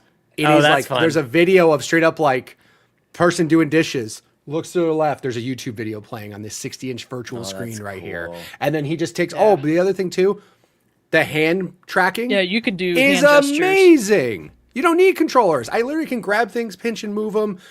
It recognizes every point that I touch here without controllers in my hands. It's amazing. Like the Kinect. You see the bottom of an Avatar foot. Yeah. Exactly. Yeah, your body is the controller. That's nice. Yeah. Except the Kinect camera is now on your head. Exactly. Correct. Yeah. That's what I'm saying. You jumped inside the Kinect. Now you are the Kinect. You are the Kinect. Yeah. I will say you guys are doing a pretty decent job selling me on this VR because I'm mostly I have enough ecosystems. I have to say, like, I feel like my entire bucket is totally full. I am overflowing with too many ecosystems to try to, my PC and Nintendo, and like PlayStation is already just over there gathering dust, even though I want to play this. I want to play some of these games. It's too much. But like you off the top of your heads, you guys didn't even mean to do it, but you basically just gave me a rundown of like the top 3, maybe top 5 games that people should play on VR. And I think that gets lost in the sauce a little bit. Like it always comes down to the games, and there's great experiences to have. So it's like, that's kind of interesting. Now this one, like, loop me back on like the Xbox connection, because I also think that was one of the things that really confused people when this was launched. Like it's Xbox, it's more of that it's Xbox themed. Like it's that the Xbox brand has been applied to it, and that's like, is that enough to you? Do you think like that's fine? I think it just makes Xbox players aware that there is this other option and a different way to play your games, right? Yeah. Because like I said, just today, since when this showed up this afternoon, I played Vampire Survivors on cloud streaming. I played PC games, and I played Power Wash Simulator. That I played it like my console ran it and streamed it to the headset. So the console is running games, and you're playing them in VR. You can do it any way you want. I feel like literally take the app, take everything you can do on a monitor. Yeah, the cloud streaming, the cloud, the remote, all the everything. Xbox and stuff. It's just as big of a screen as you want in your face, like anywhere you want. It's wild. You know, where I actually see myself doing is playing my Steam games, run them on this PC, but have the headset on and be sitting in the living room. Right. Yeah, you think of it more of just a screen that attaches to your face. Yep. Essentially. The cool thing about that is you literally can make that screen any size you want. So if you really wanted to see what it would be like to screen, on a 100-inch screen in front of you, you could. You can make that screen like giant and look like whatever. Like you can put it anywhere too. Like the multitasking as well. Like it's truly like, I'm going to put a screen here where I'm playing my Xbox, and then to the right here, I can have YouTube playing. And then to the right here, like it truly is like a virtual world. It is nuts. The only thing I'll say is like, again, it's just do you want to deal with the headset on your head for a while? Also, if you wear glasses, if you need a strong prescription, that also can be a killer. They do make lens pop-ons that you could put on the lenses. Yeah, I've had those on my other headsets that you can get prescription lens covers, and then you don't need to wear your glasses. Right. Is it a thing, and maybe I'm just kind of being hopeful here, like it would almost be amazing, you get your eyes tested. We all have glasses. You go to the optometrist and like, is this one better? Is this one better? Like, wouldn't it be neat if it was able to adjust the visual, like the actual screen itself, to maybe be like to adjust for if you're nearsighted, farsighted, or whatever? Like, I don't know if that's probably the next step. It's like, that's gotta be the next step. Take off your glasses, and it adjusts, or you could even enter in your prescription or something like that. Like, I don't know if that would be, or you get to pick. It'll be like you're at the eye doctor. Is this better or worse? 1 or 2? That's what I'm saying. That's what I mean. Like, I could see the calibration kind of happening, and then it'll like blow the air in your eyeball for no reason. That's when Ready Player One starts. When that happens. Just scan my eyeball and know what I need, please. Yeah, exactly. Yeah. No, like I mean, you're I just pulled out the Quest 2 for that, and I did the same thing. When she got hers, I was like, man, let me try this again. And there are some cool stuff, man. It sucks because there's games I feel like I haven't played because like I feel like that. I still feel this way. Games in VR, I don't want to play a 40-hour game in VR. That just seems insane. I need some shorter experiences, like little quick things here and there. Supposedly, there's an actual VR skateboarding game coming out that I am 100% ready to try. Buzz sent me a link. I don't know when it's coming out, but it's just, it's like, can you deal with that stuff on your head for that long? But did you have any native VR games besides Beat Saber on your stuff, like that you tried at all? I didn't try any others, but I have others. Okay, cool. Because all your Quest 2 stuff just moved over and just worked. Yeah, they all just work. So I have like Moss, I have Walkabout Mini Golf, I don't know, some other like rhythm games, some fitness games. For a while, I was doing a lot of like workouts in VR. That will get you moving. I had a boxing VR game that is like, it's not a joke. It's you just feel like you're there, you're swinging, and like your heart rate gets going. But then you have to deal with that. Like, as long as you got that rubber thing on the front and not the fabric. You got to get the rubber. They saw a rubber like thing that goes on the front to where it's not fabric on your sweaty head. But rubber is better? Yes, because you can wipe it off. Yeah, so this is like foam with fabric on it. Yeah, right. And it's just going to absorb sweat. And it's just going to get gross and sweaty. Yeah, like I got when I bought my Quest 2, I bought like it sounds like an old school thing, starter kits. Yep. It had Nice. like this and this and this and this and everything for it. But no, like, yeah, you don't want your headset smelling like sweat, bro. That's gross. I Smash Drums and Ragnarok were both ones that I had on my Quest 2. Nice. Yeah. Look at that. We got VR on Xbox, sort of, kind of. We'll get Xbox on VR at least. Yeah. Whatever. I don't know. I don't know how it is, but I got an Xbox branded VR headset. I love of course you got this. Is very on brand. Both you guys very techie like this. Both are both into the VR world there. I got too much stuff, man. I can't. Yeah. I can't dive into this. Like I'm overwhelmed entirely. I wouldn't even say like, I mean, like I said, even if you found a Quest 2 for cheap, Quest 2 isn't bad. It's just 3's nicer, but you don't need it. Yeah. I You got need other to stuff you move gotta worry first. about. I have to stop. It's so funny. I'm selling a bunch of stuff on Marketplace, and I've got this one guy who got to see a bunch of the Skylanders that we're selling. And he's like, "Hey, do you want to trade for this thing?" And I'm like, "Dude, I'm literally trying to get rid of stuff. I don't want need anything money. else.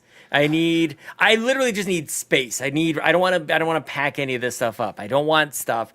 And so even for like Prime Days, I was like, do I really need this thing now? Because it's just going to go into a box. I'm going to have to move it to the next house. So I was able to save money that way. That was kind of nice. Tell But, that like, guy, this thing I'll is gonna trade this take up for space. money. I'll do this trade for money. I know. I'm like, I will trade you for cash. I will trade, and I will give you this thing, and you give me money. Yeah, that would be good. Just sold a couple amiibo before the show started, so that's kind of nice. You know what's funny? When I got my Switch 2, I traded an amiibo at GameStop. Towards the Switch 2? Oh, that's a Yeah. good idea. Yeah. So I brought them in, and they were all sorts of excited because they had never had anybody trade an amiibo yet. And I'm like, Oh, that's cool. and my son found out the way to do the little NFC tag things and make your own, and he's cool with that. He actually was using them. He was Yeah. actually using them in Zelda to get stuff. Yeah, of course. And then he asked me, he's like, "Dad, have you ever heard of this?" I'm like, "Yeah."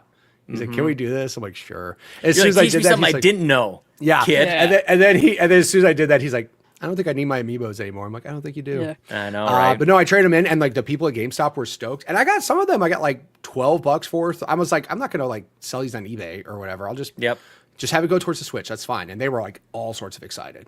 Maybe that'll be a good way. Like I'm trying to sell the ones that are at least worth a little something. And this goes for Skylanders, and Lego Dimension actually is doing pretty well for me, I will say. Lego Dimension characters. Like I got somebody stop and buy. I'm selling a Sonic Lego, and it's going for $40, you guys. This is tiny little Sonic Lego. It's got like 6 pieces. Like it's crazy, man. Is it a minifig, or is it just the minifig that's that high, or? Yeah. Oh yeah. Yeah, it's just a Lego character, but it's got the NFC thing on the bottom, so which I guess unlocks the level pack. So I don't know.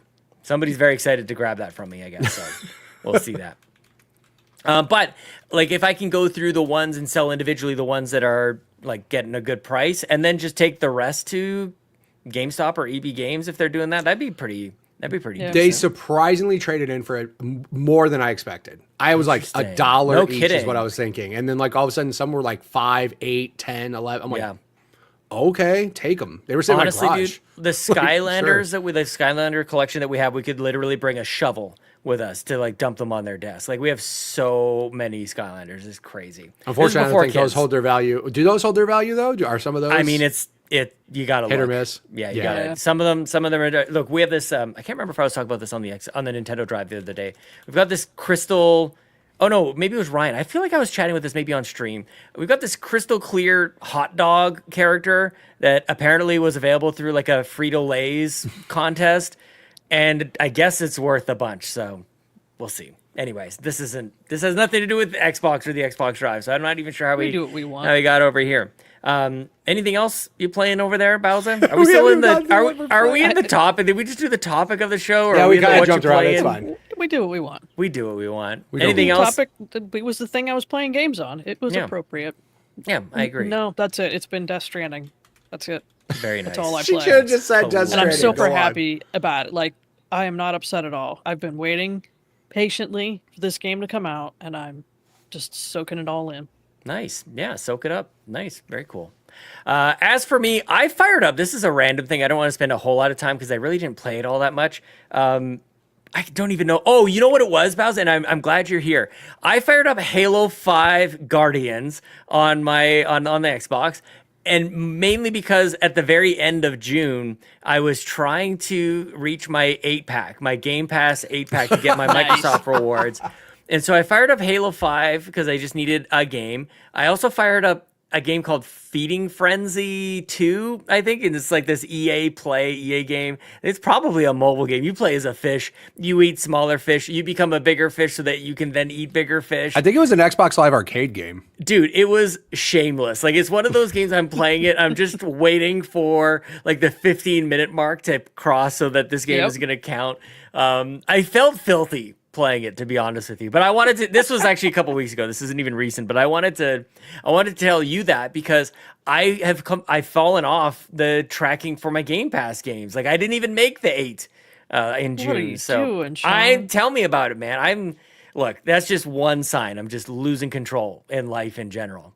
Maybe I'll talk more about it on the Pants Patreon podcast. You know what? For Patrons podcast. Here's a little secret. When you're sitting at work, and maybe you're like sitting in a meeting. Yep. Get out your phone and remote play on your console and just pick a game and turn it on. Yeah, that's a good I don't idea. have to play the game. I mean, I work from home a lot, so I could do it here. 8-pack right now is sitting at 2 games. Damn, are you really? And we're like halfway through the month. That's because all I'm playing is Death Stranding. I play Solitaire on my PC, and then I fire up Power Wash Sim. I don't even play it. I turn it on while I eat dinner so that when I'm done eating dinner, it's Death Stranding time. What if we had like somebody's got to come up with the best 8-pack in the community? Like not just anything. Don't just play. No feeding frenzy. But like, what if your 8-pack was like top tier, S tier kind of games?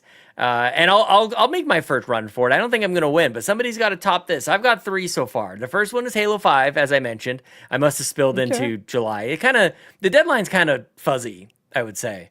The cutoff from month to month. I feel like it's not exactly like midnight on the last day of the month. I feel like sometimes the cutoff can be a little bit strange. Do you find that? I haven't noticed on those because I usually have it you always have the way 8 before the end of the month. Things aren't as weird as they used to be. Because back when we had the other quest types where you had to like play specific games and you had dailies and weeklies and monthlies, like those months, like everything always reset on, I think it was Tuesday. Yeah. So it could be like July 5th before the month of July started. Right. Because it would be like the first Tuesday in the new month is when things rolled over. But yeah. Well, so far I've got 3. I've got Halo 5, which Mitch, when was the last time you played Halo 5? You don't like these 343 games at all, I don't think. No, I like them. Dude, I actually had a lot of hours in Halo 5 because of that multiplayer. Okay, I actually thank really you for saying Warzone that. A lot. Yeah. I think Halo 5 rules. Like, I thought it when I played it originally. I still believe it. I think Halo 5, unironically, I really like this game. I think it's 10 years old. At this point, it came out in 2015. I think it looks gorgeous. I think it's a really fun game. So I played that a little bit, first couple of levels there. Played some Quake 2. So I've got that as my second game on my Game Pass monthly. So far, I'm working on my 4-pack. And then the third game I just added today, actually, played Tony Hawk Pro Skater 3 and 4. So far, I'll say pretty good. I don't think I've got any duds in there, but maybe that's arguable. Some people really hate Halo 5. Halo 5's multiplayer was like, they had a mode called Warzone, which was like PvE. Yep. So it's like you versus the other team versus random enemies in the game, and then you had to like upgrade your rec level to get different guns. Like, it was awesome. Yeah. It was really fun. The normal multiplayer, it was all right. But like that particular mode is the one I remember playing a lot with my buddy Jared. We played a ton of that. I don't think the Halo 5 campaign was bad. I just think it was such a like all the marketing and then what you got was just not the same. And that's the only thing I think that was the sad part. I don't think the campaign was bad. I just think like we were fed something. Also, I'm sure it's still available. Maybe there was a companion podcast that they had, and it was awesome. Like it was so good. Is that what it was called? Yeah, it was awesome. Like they did such a good job with the marketing of the game. Like I was actually stoked, and then you go play it and you're just like, something doesn't match. Like, and I don't think that's necessarily bad. Again, if you like, example, go play it now and not understand all the marketing that happened, and I think you'll still have a good time. But I think just everybody, there you go, hunt the truth. Yeah, you can still get it. You can still, no, that podcast was such a cool companion. Like they did such a good job with marketing the game, And it was just so weird how they did that. But like they did really good upgrades on the multiplayer. Yep. It was super fun, man. I would still go play Warzone right now. It's funny they called it Warzone, and now there's like Call of Duty Warzone. Now there's Call of Duty. Right. Yeah. But no, that mode was super fun. I'd go play it more. Yeah. Shout out to Halo. Shout out to Halo 5. I really enjoyed that one. It's always had a weird. It's my contrarian game that I like that everybody else seems to hate. So. A little special place in my heart for that one. What else am I playing? I think the last one I will talk about is a little game called Lies of P. I'm playing it for review because my Oilers lost. Rybo won. He chose Lies of P for me to play for review. I have been stuck at one boss for a couple of weeks at this point. I don't know. Did any of you guys play Lies of P? Anything more than maybe like a demo? Maybe at some point I you guys played just. I dipped my toes in and back out real quick. I would love to chat with somebody who has maybe Kevin Ainsworth, I think, has played this. I don't even know if Rybo has played it. I mean, obviously, very Dark Souls, inspired by Dark Souls. Just your Pinocchio, I guess. It's very you're a very human-looking little puppet kind of thing. It's a very strange kind of game, and I'll get more into it in my more formal review. But just a quick update. I've beaten a couple of bosses. I just beat just before we started recording today.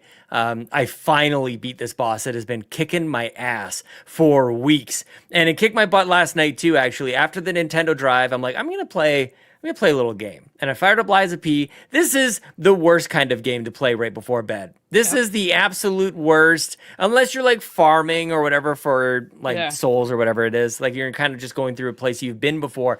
Don't fight a boss in these games before bed. Don't die 15 times in a row and almost kill him and then die in the end and then rage quit and then think you can go to sleep shortly after that. I had one of the worst sleeps of my life last night. And I blame it almost entirely on Lies of P. I was raging, and I just wanted to beat this mother. But I did it today, and it felt great. And you get that classic, Dark Souls kind of hit. And you're like, I did it, I beat them, and then I move past, and I'm back to normal enemies, and I'm kicking their butts. But what I think I might need to do, and I'm open to tips if anybody who has played this, just like Bloodborne, just like any of the Dark Souls or Elden Ring games. You're collecting items and you're able to upgrade stuff along the way, but I don't it. There's no tutorial, and I'm not asking for a tutorial because I don't want to be taken out of the game. It's this catch-22 that it really just tosses you in there, and if you're stubborn enough or dedicated enough, you can kind of figure it out.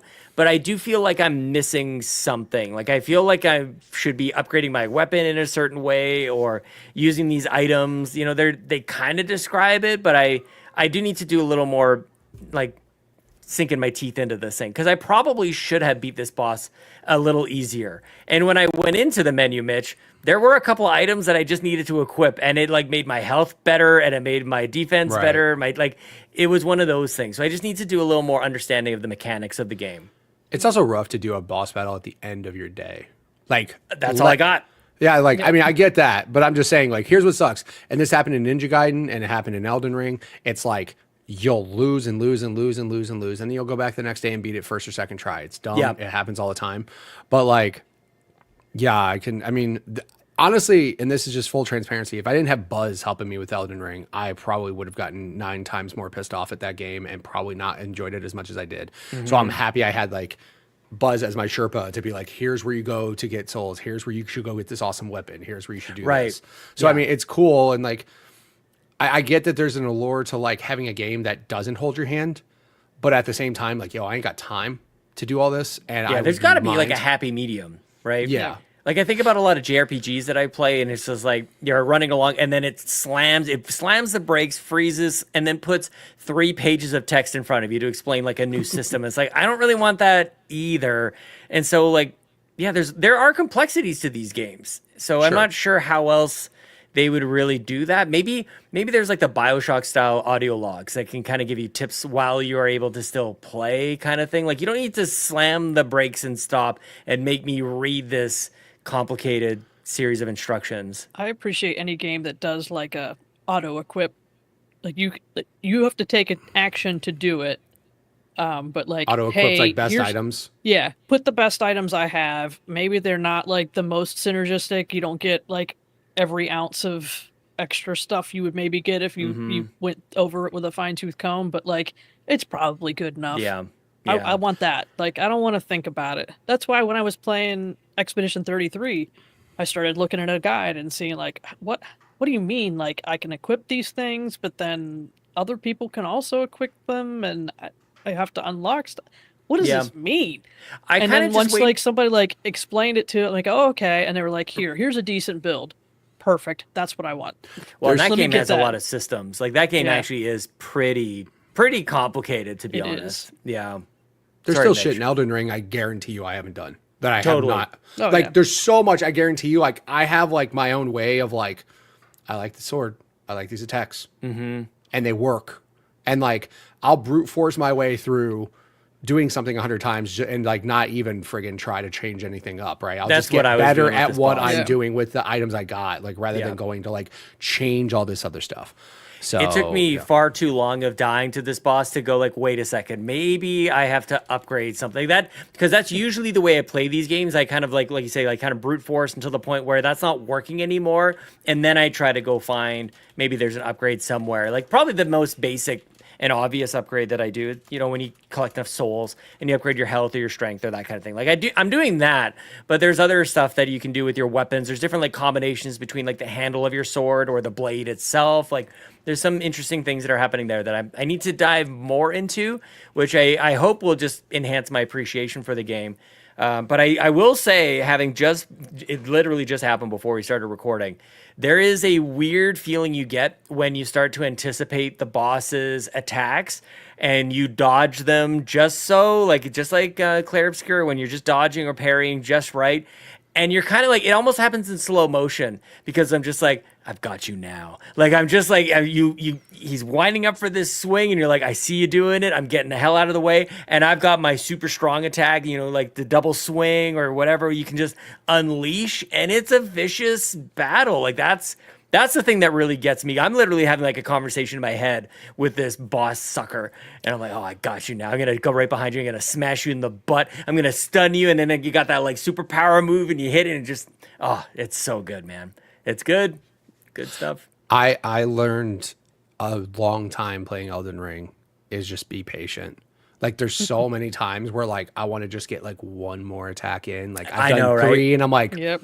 Do I have time for like a fourth attack? Yeah, and you don't. You don't. Yep. You just gotta get your 2 hits in and get out of there before. And then it's a dance. Yeah, you kind of jump in, swing, you dodge back. Yeah, man, it's pretty good. I kind of wish I streamed that one too, and especially once I beat it, then it's like, oh, dude, the difference. It would be great if they had like a flashback. Like once you beat it, I'd love a replay on like the first time I tried it and how I just got my butt kicked and how totally awful I was at it versus the time that by the time you beat it.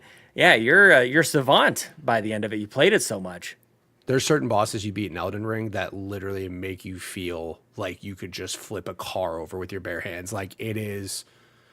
Dude, after you beat it, you're just like, yes, let's go. Great. Like, oh my God, it feels so good. And it kind of has like this understated, like almost like a victory screen. Like it's pretty. It could be like a Final Fantasy, like do. It's not that at all. It's kind of just like you did it. Like it's over, and then that's Elden Ring. It's just like enemy felled, which I still don't understand the terminology there, but like that's again. It just man, especially when you're on stream and you're getting flashbanged by your lights while trying to fight an enemy boss like that, because that's what happened to me. I showed Green Jeans that clip. He was dying. Dude, yeah, I should disable that damn channel point when I play those games, but that's hilarious. Yeah. Nice. I think that's it for me. And as far as like what I will be playing, probably still more Lies of P, maybe Tony Hawk, but maybe next week we kind of dive more into what's coming up. I don't know. I don't really know what's coming, to be honest, off the top of my head. I don't know if I need to know. I think I'm okay right now. I think I'm good with Lies of P. I'm good with Tony Hawk. That's probably all right. I know we're on an Xbox podcast, but I watched that Ghost of Yotai video, and oh my God. Oh, yeah, the direct. Can I please have that now? Because that will be another one of those games where that game comes out, and I tell all my friends, I'm not playing anything else until this thing's platinumed. I'm not doing anything else. Don't ask me to play Apex or COD or nothing. I could see you, like, actually apologizing to Apex. Like, sorry, bro. I'll be back. I did when Spider-Man 2 came out. I told everybody, leave me alone. Like, I'm playing Spider-Man 2 until I plat this, and I did. And too many games. Again, but what Bowsah did to Death Stranding 2 is what I'm going to do to Ghost of Yotai, where I'm going to have like 60 hours in like a week and a half. Like I'm just gonna blast that game. And again, it sounds weird because it's like you should take your time, enjoy the game. It's like, no, I just want all of it right now. I'm enjoying it. Like I'm so like good. nonstop. That's what happened to the first Ghost. I beat the first Ghost game and I was just like, no, this is not over. I don't want to stop playing this game. I just want to keep going. God, that game is so friggin' good. And yeah, if anybody hasn't seen that direct, I know it's an Xbox podcast. I don't care. It'll go to PC eventually, which is an Xbox. That's true. Go watch that trailer. It is stunning. It looks amazing. Oh yeah, Tim points out in the chat, I have a Ryan assigned game now too. I have a role-playing game that I've got to play, Final Fantasy 16. So that is what's coming next. So. I really enjoyed that. Yeah. People should check out. I was on the RPG Cave. I'm sorry, the Role Playing Game Cave podcast here at Carpool Gaming. Yeah, that was pretty fun. Very cool. I gotta tell you guys, I've been hanging out with you talking about games we're playing, thinking like we've already done the topic, but like we actually still have a lot of stuff to go over. So like maybe we should move on. Just keep going. To what's next. I'm just kind of like We don't have to cover anything. Yeah, no, we can. No, because speaking of what we will be playing, Bowsah, there are games coming to Game Pass that maybe we should probably go ahead and cover if you want to go ahead and do that. Yeah, I mean, we already hit on the big one, right? Tony Hawk out now on Game Pass. Go play it. Like, what are you waiting for? Seriously, so, like again, it's so weird to remember. Oh yeah, you guys bought Activision. That's right. This is a day one. So many people are going to buy this game, by the way, on every other platform out there. And then all us Xbox people are just like, hey, we get it on Game Pass. That's cool, right? Yep. It's That's nice. such a good get. It's very nice. Little Nightmares 2 just hit Game Pass recently. Ooh. That's a good Very one. nice. You gotta get that played up. Ask Blocklith. She'll tell you all about it. Mm-hmm. What else? Rise of the Tomb Raider is making a return. We had a lot of games making a return to Game Pass in this wave. Rise of the Tomb Raider being one, The Ascent, and something else. What was the other one? High on Life. Those are all coming back. Oh, High on Life came back? Yes. Oh. It was day one on Game Pass. Yeah, it was. I that's the only reason why I played it. Yep, and it left, and then it came back. Cool game. It's awesome. It's a great Game Pass game. Yeah, That's what I'll say. I agree. It is not a bad game. It is fun. I would not have bought it. I would not have bought it either. I did not buy it, but I played it. I play and beat it. And I have a whole YouTube playthrough of it. It's a fun game. It's silly, but it's very fun. Speaking of silly, we need to get a group together and try out Ultimate Chicken Horse. I don't even know what's going on here. You and your friends build the level as you play, and you place traps, and you're trying to get to the end of the level that you built. I don't even know. I think we're all just going to have to play together and figure it out as we go. And then another cute game. I know Locklith has streamed it on her channel, Minami Lane. Cute little, like, you're building up your little town, the little street, putting your little shops and stuff. So that's another good one to check out. And it is out now. Good variety on that. Good variety on that, it's by a the pretty way. good, really good list there. Absolutely. Yep. Nice. The fact Tony Hawk 3 and 4 I don't have to pay for it outright is so cool. That's so awesome, dude. Like, God. Yeah, pretty good get. Thanks, Nice. Xbox, for buying that whole company. Appreciate it. Yeah. Awesome. Cool. Yeah. All right, nice. What else are we doing? Are we doing some? We want to do some questions here before Yeah, we go absolutely. ahead Had and a couple round things out? questions. Yeah, go First for up, we had Awesome Dave write in. With the Warcraft trilogy on Game Pass, do you think everyone should give these classic games a try? it. Do you what guys do you ever play think, Mitch? Warcraft? I played Warcraft 3. I did not play 1 or 2. He played What Warcraft is 1 and happening? 2. Dude, we need a second camera experience in your house. I want to know what the hell you got episode. going on over there. Like, there's Those always are- something Those are fascinating. those are my huskies. They talk. They howl. That was an animal? yeah. That was an animal. That was I mean, I Mott's. guess that makes sense. It'd that be was weird Mott's. He was just saying, "Hey, what's up? I want some cookies." Like That was like he your just cousin did. or something. No, that was not a human. No, that was my animal. No, but like, I played Warcraft 3. I did not play. No, actually, no. Strike that. It was the opposite. I played Warcraft 1. Like What? a long. By the way, on my garbage computer way back in the day, Of I played it course. for a little bit, right? Yep. But I mean, I didn't really get too much into it. I remember being as a kid, like, not knowing what that type of game even was, because that was Yeah. very much a computer. I wasn't a big PC kid, but like that was a very much like you weren't getting those games on like SNES, Genesis, PlayStation. You weren't getting those types of games on consoles. Need a mouse. Yep. For sure. Yeah. So I played Warcraft 1 though, and that's my experience. Yeah. Bowsah, how about you? Where are you at? I got nothing. Yeah. I mean, it's so interesting how far we've come, or far gone we have gone from real-time strategy games, RTS games. We're everywhere. Like every single game was trying to just grasp at the success of Warcraft and Command and Conquer. Were really like the two ones that were battling it out, and people couldn't care less. Now, in 2025, it's like you could not convince anybody to even try it. There's not a lot of appeal, I don't think, to this, and it's everything. It's all I ever wanted to do. And I played all of them back in the day, man. As soon as the internet came around, I was going over to websites, downloading any demo that was a real-time strategy. I was trying all of that stuff, man. All totally forgettable. And very much the same as like what I do now. Like whenever there's a Steam Fest or whenever there's any sort of like demo feature, I download a bunch of demos. I never get around to them. Back in the day, I really did. I've got a deep, deep love for these games, and it's really, I think this is more of like a games preservation kind of move for Xbox. Like it's interesting how it was such a storied series. Warcraft obviously became World of Warcraft. And if you were there at the time, you're just watching Blizzard in real time just establish itself as this can't miss company. Warcraft 2, Warcraft 3, World of Warcraft, StarCraft, Diablo, like, dude, it was unbelievable. Like they did not miss. I'm not even sure if they really even miss now, but it was almost like Squaresoft back in the 90s. Like there was just like this bar that some of these developers and publishers would hit that was pretty remarkable. So I really enjoy that. I love that it is part of Game Pass, but it's just interesting how it's something that was so formative for me is totally optional. People pass it up all the time now, and I guess that's just the times, man. That's just how it goes. The only miss Blizzard's ever had, in my opinion, is Overwatch 2. There you go. Yeah. That's it. Otherwise, like Diablo 3 when it first came out. There. Diablo 3 when it first came out, it had the real in-game thing that kind of sucked, and then they took it out, which made it completely better and good for you to do that. But no, Overwatch 2 is like the only one I can think of where I'm like, no, yeah. And I think Diablo 3 is maybe, if I might be wrong in my history books here, I think Diablo 3 is maybe one of the first times where, they eventually got it right. But it launched pretty rough, if I remember. Like, there's a lot of complaints going on about the systems and even the Well, it was just a real world money thing. Like, people were farming the items and selling them for real world money. And then as soon as they eliminated that out of the game and like rebalanced the game, not because of like actual Diablo 3 is great. It's Diablo 3, when it came to consoles, it had all that fixed, and it was phenomenal on consoles. It was so good.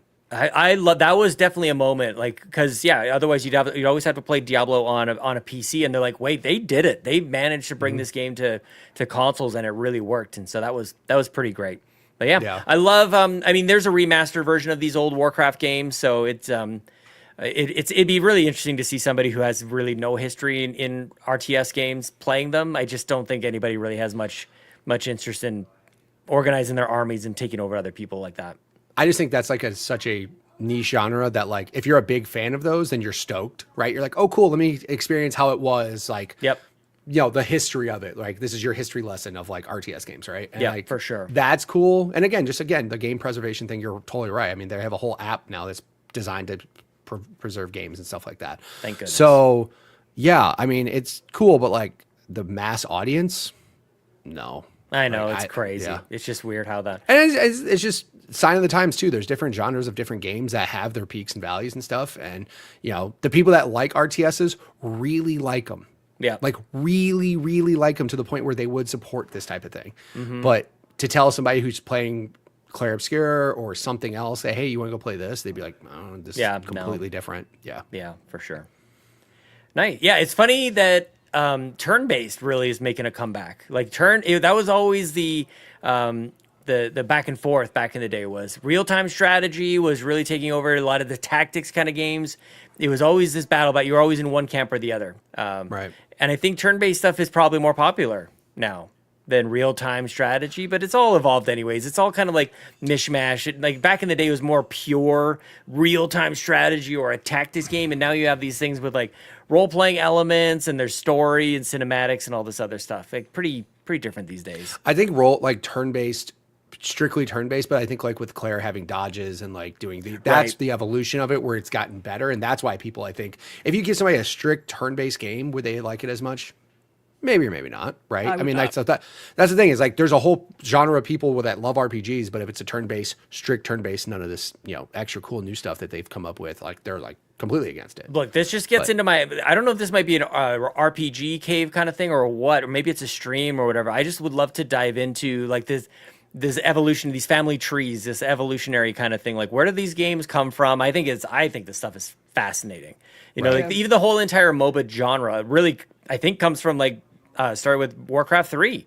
Like you start to get these hero-based kind of situations happening with like Warcraft 3 is very different from Warcraft 1 and 2. Warcraft 1 and 2 are pretty similar, and 3 you started seeing Blizzard kind of have like this vision for where games were going to go beyond that. So yeah, kind of nice. Yeah, it's like you were saying that the genres used to be more pure. Yes. Now what used to be a genre is an adjective, and it's a chain of adjectives to describe games nowadays. And that's great, because then you can like, oh, I liked this aspect of this game, and now it's in this one with this other thing that I also like. Totally. I'm going to play that. Yeah. Yep. Ryan Turfer in the chat says Dota literally started as a Warcraft 3 map. I feel like that was somewhere deep in my brain somewhere. Like, yeah, that's where that, nice. Thank you for that, Ryan. Yeah. It's funny because I've mentioned this game before called Kingdom Under Fire, and Ryan's the only other person I know on planet Earth that knows about this game. It was like the same thing. It was like RTS, but then it had like a hero that turned into like Dynasty Warriors, where if you played as the hero, you got like super close and just beat the hell out of a ton of enemies. It was like so much fun. I just rebought those on Steam because they were on sale, and I was like, oh, hey, Legion Go. Maybe I'll have some nostalgia and play that.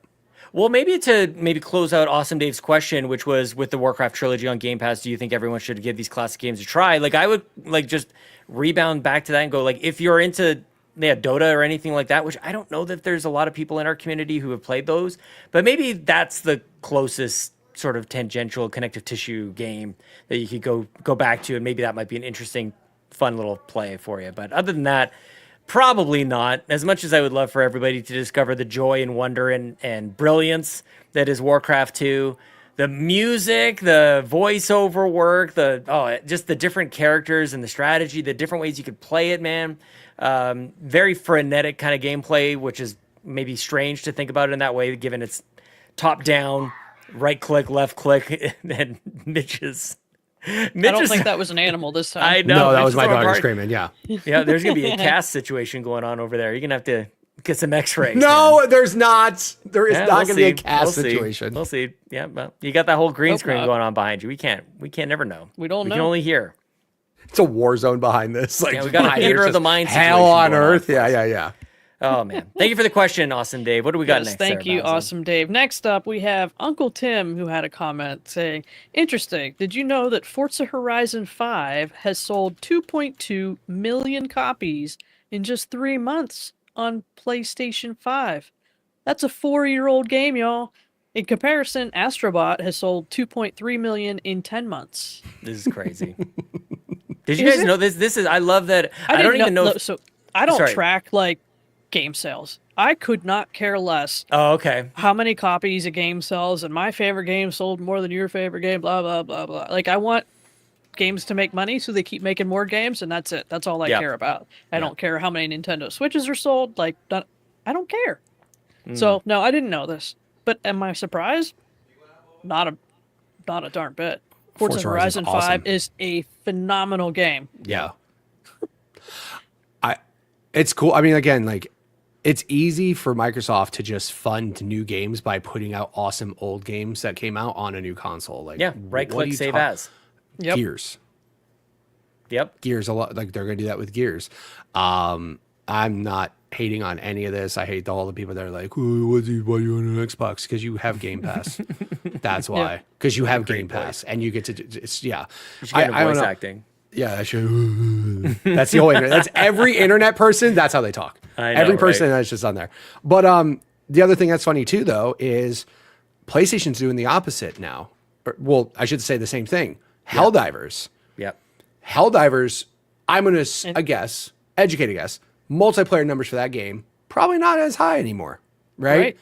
what's a good way to spark up interest in it? To put it out on Xbox, which by the way is insane. I don't know how, like, I read that news. Bryant sent me the text. He's like, did you see this? And I'm like, that's fake. That's not real. And then I went I was like, I'm so surprised that game. And again, it makes sense. Like, that was what we said from the beginning. Like, this is multiplayer games should be everywhere. And it's like, it's a shooter. It's a multiplayer game. I'm like, this thing would thrive on Xbox. And it's like, but PlayStation won't do that. And then they did. And I'm like, it's going to happen with PlayStation. They're going to see, oh man, this game came out a year ago. The multiplayer numbers are down. We're going to make it crossplay. We're going to put it on Xbox. We're going to sell another 2 million copies of this game now. Like, because again, just take your great games and like, again, I don't disagree with the whole like, give it time to shine on the platform that it came from, because that's the reason. Again, incentivize people to buy your box still if you want, right? But who cares, dude? Like, put that out a year Especially later. now And just, we're like in the middle towards the back end of this console generation. Yeah, people are settled in. Yeah, people have the one they're sticking with, probably. Yeah, I agree. I've never had an issue with timed exclusivity. I've always thought that made probably the most sense more than anything. Yeah. But I mean, don't multiplayer, like it, you just put it everywhere. Yeah. yeah, like it's just, it And makes guess total what? sense. I'm probably going to buy it again. Because Yeah, a last lot of time people will double to, dip. I wanted to play it and I didn't have PlayStation Plus and I got yelled at and told I wasn't allowed to subscribe to PlayStation Plus just to play one night. That was me that yelled at her. I told was her, I'm Mitch, like, for do sure. not do this. Like, It do would not. be wild getting a platinum trophy on Forza Horizon 5, I'm just realizing. Like, that would be great. There is You can go something ahead. about that game. I don't think that's an easy platinum to get. Well, I've got 1,000. I'm almost... do I have 1,000 game score on that you? one? Maybe not 5. I want to check. Maybe we'll have a... What I the think my- sidebar here? Do they still have, you still sign into a Microsoft account though to get achievements? Yes or no? Like, I don't know on swear, this one. I know sometimes that is the case. but I'm not Minecraft sure I know on is this one. Because I've seen people like on my Xbox, Like- when I hit the guide button, it says they're playing Minecraft on Switch. And I'm like, It'll show up on weird. Switch and mobile and Yeah, that's weird. I'm like, and you get like separate achievements. right. Minecraft is wild. If you ever need achievements, Minecraft is the way to do it. Just go play it on everything. Oh, absolutely. Let me just, if you ever in an achievement contest and you want to win, Just go play that. Minecraft.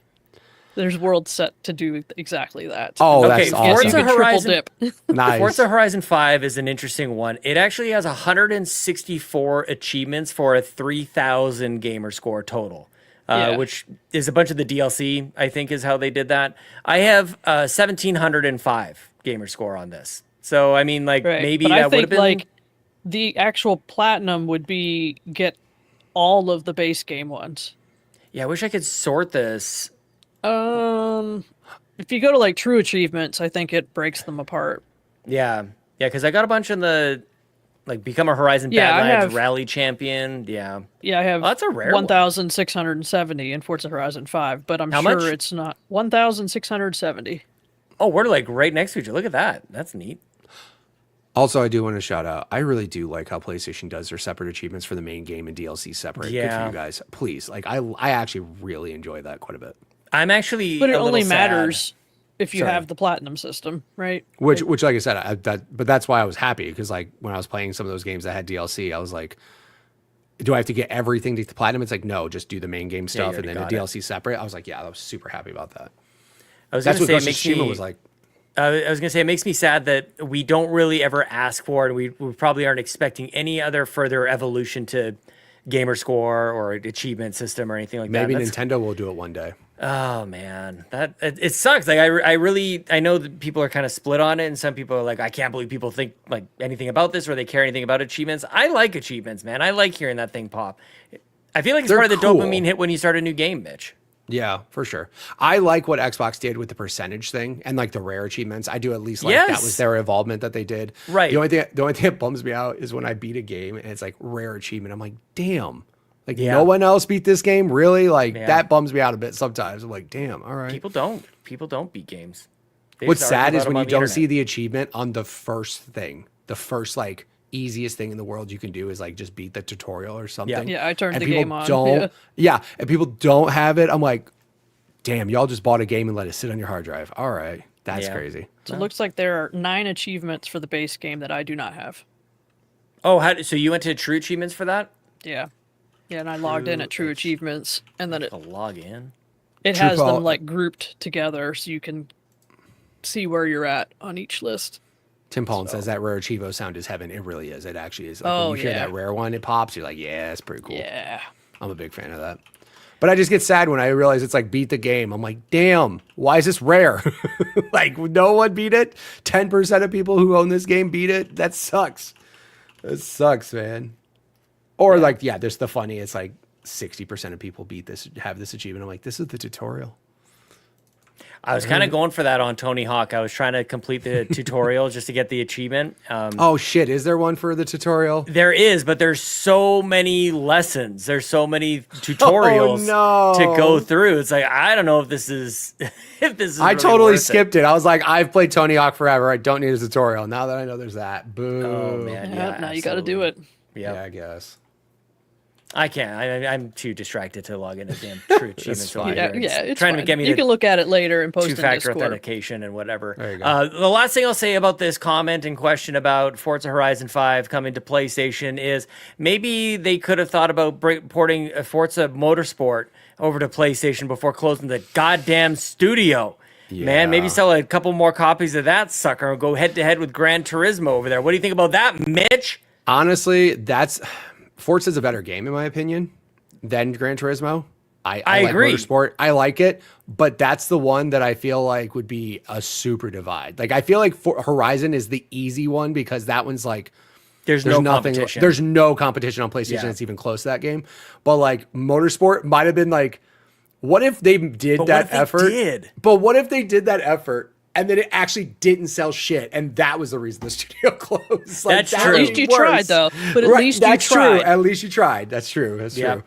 No, that's like the one part I'm like, Horizon all day long. Motorsport's way better than GT. Yeah, Yeah, it's a no-brainer. Yeah, I don't everybody like that I've either heard one. that talks about Motorsport. I mean, It's so too real. So Motorsport got for sure. Yeah, right. I mean, but again, there's like a whole series of racing fans that are like, Yeah, it's just not for me. Horizon is my speed. I want to just fly around and drive off the road and go crazy. My buddy Marcos used to race his Subaru and he played Forza. He had the whole wheel set up and everything. He talked about like the gear ratios and all these things. I'm like, you're such what a a car nerd, dog. Like you're such a car nerd. I love it. But he was like so stoked that those were options. I'm like, you know way too much about this shit, dude. I don't know. That's cool. Yeah.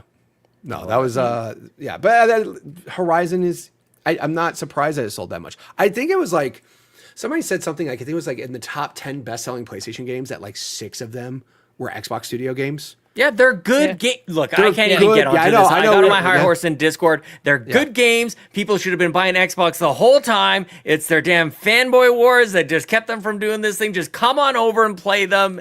And they go over to their system and they buy. Oh, I can't. I get too upset and sweaty and shiny in my cheeks. It's not okay. Look, I own all the systems, and I just keep buying all the games on both of them. No, not all of them. Just Death Stranding. Let's be real. That's true.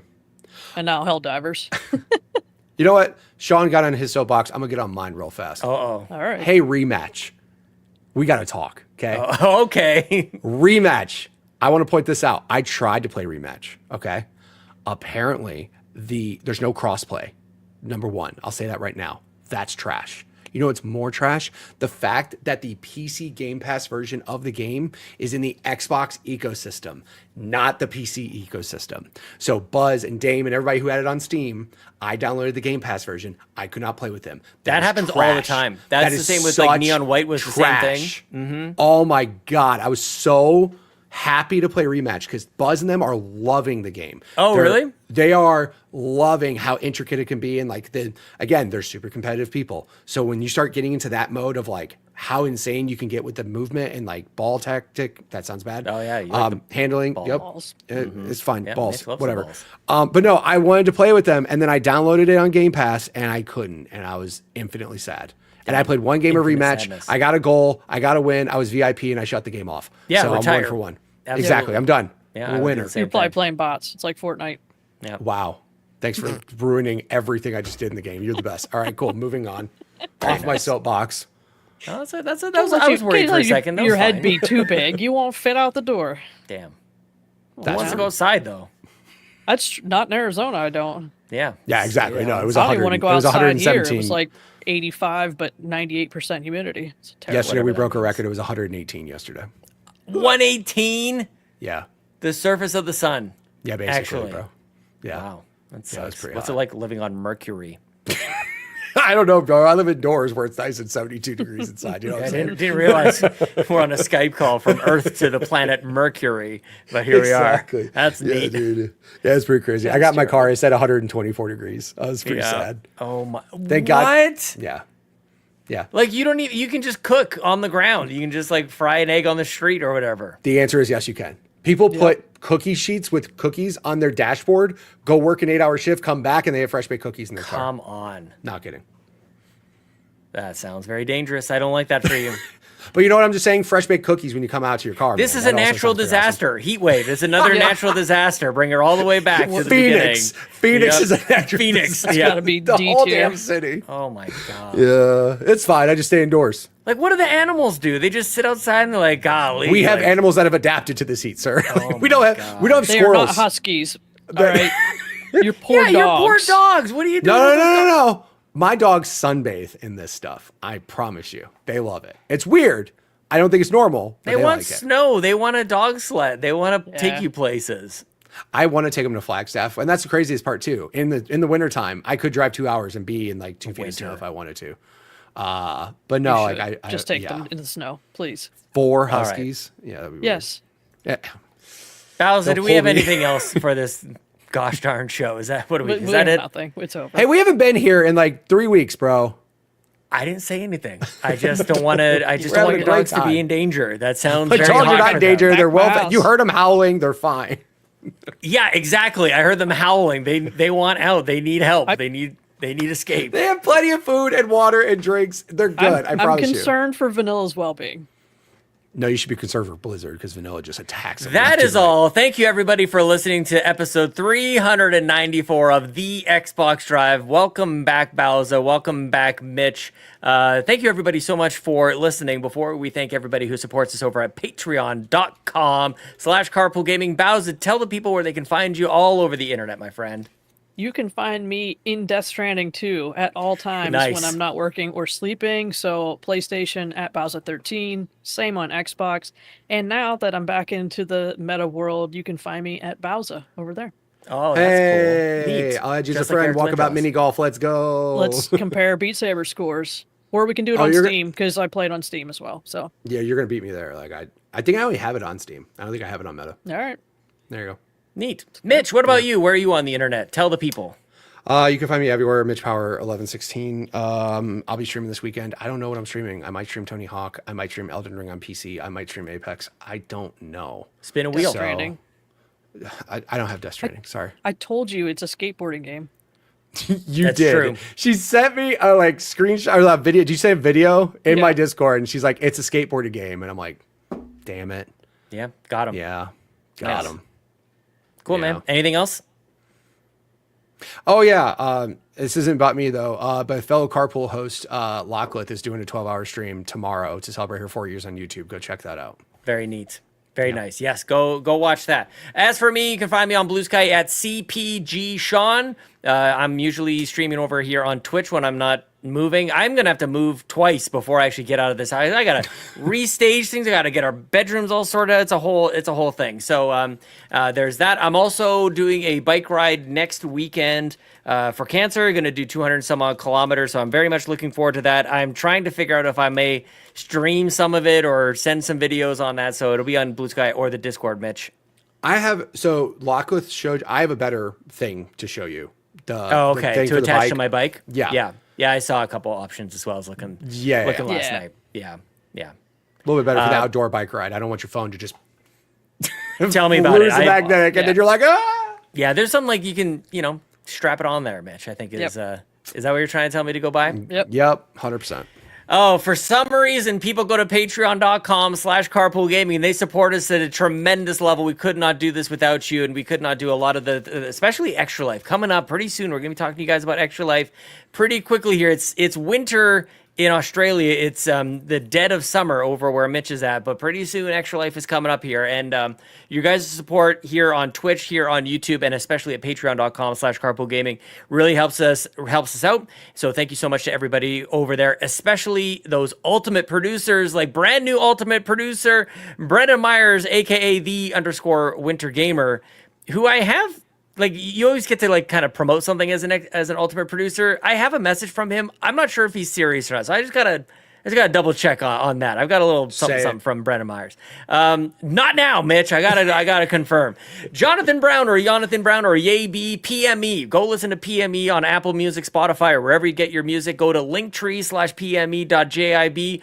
Do it while you're working, while you sleep, and while you play, and whatever you're doing. While you drive into work, do that. Go listen to PME. And also thank you to TechMike, or Technical Michael, who says, whether you are Kevesi or Agnian, you are a Xenobabe at heart. Thank you so much to our platinum producers, Peje EP, Smokin_Yo, The Captain, Tim Paullin, and every single one of our gold members, Adam K, Anna, Awesome Dave, 1337, Benny, Brad Moore, Brian Reese, Cecily Carrozza, Dan and Luma, Dannohh, Emily O'Kelly, Jan32, Laura, Liger Woods 330, Mr. Giggles, OldMrFrump, and Stephen Keller. I just want to say, you guys, your consistency at these levels is unbelievable. The fact that you're here week after week, month after month, in some cases year after year, is amazing. We welcome everybody who joins us new, and for those who have been with us for a very long time, thank you so much. If you would like to support what we do here at Carpool Gaming, go to Carpool Gaming. Wait, nope. You could go to carpoolgaming.com, but what I really wanted you to tell you is go to patreon.com/carpoolgaming. Choose the tier that's right for you. Patreon.com/carpoolgaming. We'll see you there. Mitch has left his desk. Bowser's already back into the we're all getting into the virtual reality store. That is the end of episode 394. Thank you, everybody, so much for watching and listening. We'll see you on the next one. Bye-bye, everybody. Bye. Thanks so much for tuning into this episode of the Xbox Drive. Now, before you drive off, be sure to like and subscribe on YouTube and follow Carpool Gaming on socials. Don't forget that we've got some awesome Xbox Drive merch on carpoolgaming.com, and you can also support the show on Patreon at patreon.com/carpoolgaming for exclusive content. Links to everything are in the description. We'll see you next week.